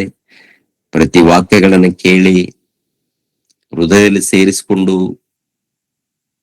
ವಾಕ್ಯದ ಸಂಬಂಧಪಟ್ಟಂತ ಒಂದು ಜೀವಿತವನ್ನ, ನೀವು ಎದುರು ನೋಡಿರುವಂತ ಜೀವಿತವನ್ನು ಜೀವಿಸುವಂತೆ, ಆತ್ಮಿಕವಾಗಿ ಜೀವಿಸುವಂತೆ, ಆತ್ಮಿಕವಾಗಿ ಬೆಳೆದು ಅನೇಕರನ್ನ ರಕ್ಷಣೆ ಮಾರ್ಗದಲ್ಲಿ ನಡೆಸುವಂತೆ ನಮ್ಮೆಲ್ಲರನ್ನು ಆಶೀರ್ವದಿಸಿ. ಪ್ರತಿ ದಿನಾಲು ಗೂಗಲ್ ಮೀಟ್ ಮೂಲಕ ತಂದೆ ಅನೇಕರು ನಿಮ್ಮ ಮಕ್ಕಳು ವಾಕ್ಯವನ್ನು ಕಲಿತಾ ಇದ್ದಾರೆ, ತಿಳ್ಕೊಳ್ತಾ ಇದ್ದಾರೆ. ನಿಮ್ಮ ಸಹವಾಸದಲ್ಲಿ ತಂದೆ ಎಲ್ಲ ನಿಮ್ಮ ಮಕ್ಕಳನ್ನು ಆಶೀರ್ವದಿಸಿ, ಎಲ್ಲರನ್ನು ಬಲಪಡಿಸಿ, ನಿಮ್ಮೊಂದು ಧ್ಯಾನದಲ್ಲಿ, ನಿಮ್ಮೊಂದು ಕಾರ್ಯಕ್ರಮದಲ್ಲಿ, ನಿಮ್ಮೊಂದು ಸೇವೆಯಲ್ಲಿ ಜೀವಿಸುವಂತೆ ಸಹಾಯ ಮಾಡಿ. ಪ್ರತಿ ಕುಟುಂಬದಲ್ಲಿದ್ದಂತ ಎಲ್ಲಾ ಮಕ್ಕಳನ್ನ ಕನಿಕರಿಸಿ, ಅನಾರೋಗ್ಯದಲ್ಲಿದ್ದಂತ ಮಕ್ಕಳನ್ನು ಆಶೀರ್ವದಿಸಿ ತಂದೆ. ಮಂಗಳೂರು ಪಟ್ಟಣದಲ್ಲಿದ್ದಂತ ಜುರೋಮ್ ಪಿಂಟೋಗೋಸ್ಕರ ಮತ್ತೊಂದ್ಸಾರಿ ಪ್ರಾರ್ಥಿಸ್ತಾ ಇದ್ದೀನಿ. ಆ ಮಗನನ್ನ ಮುಟ್ಟಿ ಬಲಪಡಿಸಿ ಒಳ್ಳೆ ಆರೋಗ್ಯವನ್ನು ಆತನಿಗೆ ದಯಪಾಲಿಸಿ. ಅದೇ ರೀತಿಯಲ್ಲಿ ಬೀದರ್ ನಗರದಲ್ಲಿ ನಿಮ್ಮ ಮಗಳಾಗಿರುವಂತ ರೇಣುಕಾ ಸಿಸ್ಟರ್ಗೋಸ್ಕರ ಪ್ರಾರ್ಥಿಸ್ತಾ ಇದ್ದೀನಿ. ಆ ಮಗಳಿಗೆ ಒಳ್ಳೆ ಆರೋಗ್ಯವನ್ನು ದಯಪಾಲಿಸಿ. ಅದೇ ರೀತಿಯಲ್ಲಿ ತಂದೆ ಪ್ರೇಮಲತರವ್ರಿಗೋಸ್ಕರ ಪ್ರಾರ್ಥಿಸ್ತಾ ಇದ್ದೀನಿ. ಬೀದರಲ್ಲಿ ಇದ್ದಂತ ಮಗಳನ್ನ, ಆಕೆ ಕೂಡ ಅನಾರೋಗ್ಯದಲ್ಲಿದ್ದಾಳೆ, ಆ ಮಗಳನ್ನ ಮುಟ್ಟಿ. ಅದೇ ರೀತಿಯಲ್ಲಿ ತಂದೆ ಚಿಕ್ಕ ತಿರುಪತಿಯಲ್ಲಿದ್ದಂತ ನಿಮ್ಮ ಮಗಳು ಲಕ್ಷ್ಮೀರವ್ರಿಗೋಸ್ಕರನು ಪ್ರಾರ್ಥಿಸ್ತಾ ಇದ್ದೀನಿ. ಆ ಮಗಳನ್ನ ಕನಿಕರಿಸಿ ಮುಟ್ಟಿ ಒಳ್ಳೆ ಆರೋಗ್ಯವನ್ನು ದಯಪಾಲಿಸಿ. ಸುರೇಶ್ಗೋಸ್ಕರನು ಪ್ರಾರ್ಥಿಸ್ತಾ ಇದ್ದೀನಿ ತಂದೆ. ಆ ಮಗನಿಗೆ ಸಂಪೂರ್ಣ ಆರೋಗ್ಯವನ್ನು ದಯಪಾಲಿಸಿ, ಬಲವನ್ನು, ಆರೋಗ್ಯವನ್ನು. ಅದೇ ರೀತಿಯಲ್ಲಿ ತಂದೆ ಇನ್ನು ಕೆಲವು ಮಂದಿ ನಿಮ್ಮ ಮಕ್ಕಳು ತಂದೆ ಸಭೆಯಲ್ಲಿದ್ದಂಥವ್ರು, ಕೆಲವರು ಅನಾರೋಗ್ಯದಲ್ಲಿದ್ದಾರೆ, ಕೆಲವರು ಹೇಳ್ಕೊಳ್ತಾ ಇಲ್ಲ ತಂದೆ. ಅವ್ರ ಪರಿಸ್ಥಿತಿ ಏನನ್ನೋದು ನಿಮ್ಗೆ ಗೊತ್ತು ತಂದೆ. ಅವ್ರಿಗೆ ಒಳ್ಳೆ ಆರೋಗ್ಯವನ್ನು ಕೊಡಿ, ಆತ್ಮಿಕ ವಿಷಯದಲ್ಲಿ ಬಲವನ್ನು ದಯಪಾಲಿಸಿ, ದೃಢವಾಗಿ ನಿಲ್ಲುವಂತೆ, ಶ್ರದ್ಧೆಯಿಂದ ಭಕ್ತಿಯಿಂದ ಜೀವಿಸುವಂತೆ ಸಹಾಯ ಮಾಡಿ, ವಾಕ್ಯದ ಪ್ರಕಾರ ಜೀವಿಸುವಂತೆ ಸಹಾಯ ಮಾಡಿ. ಅದೇ ರೀತಿಯಲ್ಲಿ ಇಮಾನುವೇಲ್ ರವ್ರಿಗೋಸ್ಕರನು ಪ್ರಾರ್ಥಿಸ್ತಾ ಇದ್ದೀನಿ. ಅವರನ್ನು ಮುಟ್ಟಿ ಒಳ್ಳೆ ಆರೋಗ್ಯವನ್ನು ದಯಪಾಲಿಸಿ ತಂದೆ. ಪ್ರಕಾಶನಗೋಸ್ಕರ, ಆತನ ಕುಟುಂಬಗೋಸ್ಕರ ಮತ್ತೊಂದ್ಸಾರಿ ನೆನಪು ಮಾಡ್ತಾ ಇದ್ದೀನಿ. ಅವ್ರ ಕುಟುಂಬವನ್ನು ಬಲಪಡಿಸಿ, ಮಕ್ಕಳು ಇನ್ನೂ ಮದುವೆ ಆಗದೆ ಇರುವಂತ ಮಕ್ಕಳು ಇದ್ದಾರೆ, ತಾಯಿ ಮೊನ್ನೆನೇ ತಮ್ಮ ಜೀವಿತ ಮುಗಿಸ್ಕೊಂಡು ಹೋಗಿದ್ದಾರೆ. ತಂದೆ, ಅವ್ರ ಕುಟುಂಬಕ್ಕಾಗಿ ನಾನು ಪ್ರಾರ್ಥಿಸ್ತಾ ಇದ್ದೀನಿ, ಮಕ್ಕಳನ್ನು ಕನಿಕರಿಸಿ ಬಲಪಡಿಸಿ. ಅದೇ ರೀತಿಯಲ್ಲಿ ಪ್ರತಿದಿನಾಲು ಗೂಗಲ್ ಮೀಟ್ ಅಲ್ಲಿ ನಿಮ್ಮ ಮಕ್ಕಳು ಸಭೆಯಾಗಿ ಸೇರ್ತಾ ಇದ್ದಾರೆ. ಎಲ್ಲಾರನ್ನು ಹೆಸರುಗಳಿಂದ ಕುಟುಂಬ ಸಹಿತವಾಗಿ ಆಶೀರ್ವದಿಸಿ. ವಾಕ್ಯವನ್ನು ಸಾರುವಂತ ನಿಮ್ಮ ಮಕ್ಕಳು, ತಂದೆ, ಯುವಕರು ಎಲ್ಲಾ ನಿಮ್ಮ ಮಕ್ಕಳನ್ನು ಆಶೀರ್ವದಿಸಿ, ಇನ್ನೂ ಹೆಚ್ಚಾಗಿ ನಿಮ್ಮ ಜ್ಞಾನದಲ್ಲಿ, ಭಕ್ತಿಯಲ್ಲಿ ಬೆಳೆಸಿ. ಪ್ರತಿದಿನ ಈ ಕಾರ್ಯಕ್ರಮ ನಡೆಸುವಂತ ನಿಮ್ಮ ಮಗಳು ತಂದೆ ರೇಖಾರವ್ರಿಗೋಸ್ಕರ, ದೀಕ್ಷಿತ್ಗೋಸ್ಕರ ಪ್ರಾರ್ಥಿಸ್ತಾ ಇದ್ದೀನಿ, ಮಕ್ಕಳನ್ನು ಆಶೀರ್ವದಿಸಿ. ಸಂಜೆ ಕೂಡ ತಂದೆ ಗೂಗಲ್ ಮೀಟ್ ಅಲ್ಲಿ ಸೇರುವಂತ ನಿಮ್ಮ ಮಕ್ಕಳಿಗೋಸ್ಕರ ಪ್ರಾರ್ಥಿಸ್ತಾ ಇದ್ದೀನಿ, ಇನ್ನು ಹೆಚ್ಚಾಗಿ ನಿಮ್ಮ ಜ್ಞಾನದಲ್ಲಿ ಬೆಳೆಯುವಂತೆ ಮಕ್ಕಳನ್ನ ಆಶೀರ್ವದಿಸಿ. 16ನೇ ತಾರೀಕು 17ನೇ ತಾರೀಕು ನಡೆಯುವಂತ ಕಾರ್ಯಕ್ರಮ ನಿಮಿತ್ತವಾಗಿ ಪ್ರಾರ್ಥಿಸ್ತಾ ಇದ್ದೀನಿ. ಎಲ್ಲಾರು ಸೇರುವಂತೆ, ಎಲ್ಲಾರು ಬರುವಂತೆ, ಈ ಒಂದು ಕಾರ್ಯಕ್ರಮದಲ್ಲಿ ಭಾಗಿಗಳಾಗುವಂತೆ ಮಕ್ಕಳನ್ನ ಆಶೀರ್ವದಿಸಿ, ಎಲ್ಲರನ್ನು ಬರುವಂತೆ ಸಹಾಯ ಮಾಡಿ. ಕುಟುಂಬ ಸಹಿತವಾಗಿ ಕನಿಕರಿಸಿ, ಕಾಪಾಡಿ, ಕೃಪೆ ತೋರಿಸಿ ನಡೆಸಿದಂತೆ ಯೇಸು ಪವಿತ್ರ ನಾಮದಲ್ಲಿ ಬೇಡಿ ಹೊಂದಿದ್ದೇವಪ್ಪ ತಂದೆಯೇ, ಆಮೆನ್. ನಮ್ಮ ತಂದೆಯಾದ ದೇವರ ಪ್ರೀತಿಯು, ನಮ್ಮ ರಕ್ಷಕನಾದ ಯೇಸು ಕ್ರಿಸ್ತರ ಕೃಪೆಯು, ಪವಿತ್ರಾತ್ಮನ ಅನ್ಯೋನ್ಯ ಸಹವಾಸವು ಸದಾಕಾಲ ದೇವರ ಜೊತೆಯಾಗಿದ್ದು ನಡೆಸಲಿ. ಆಮೆನ್.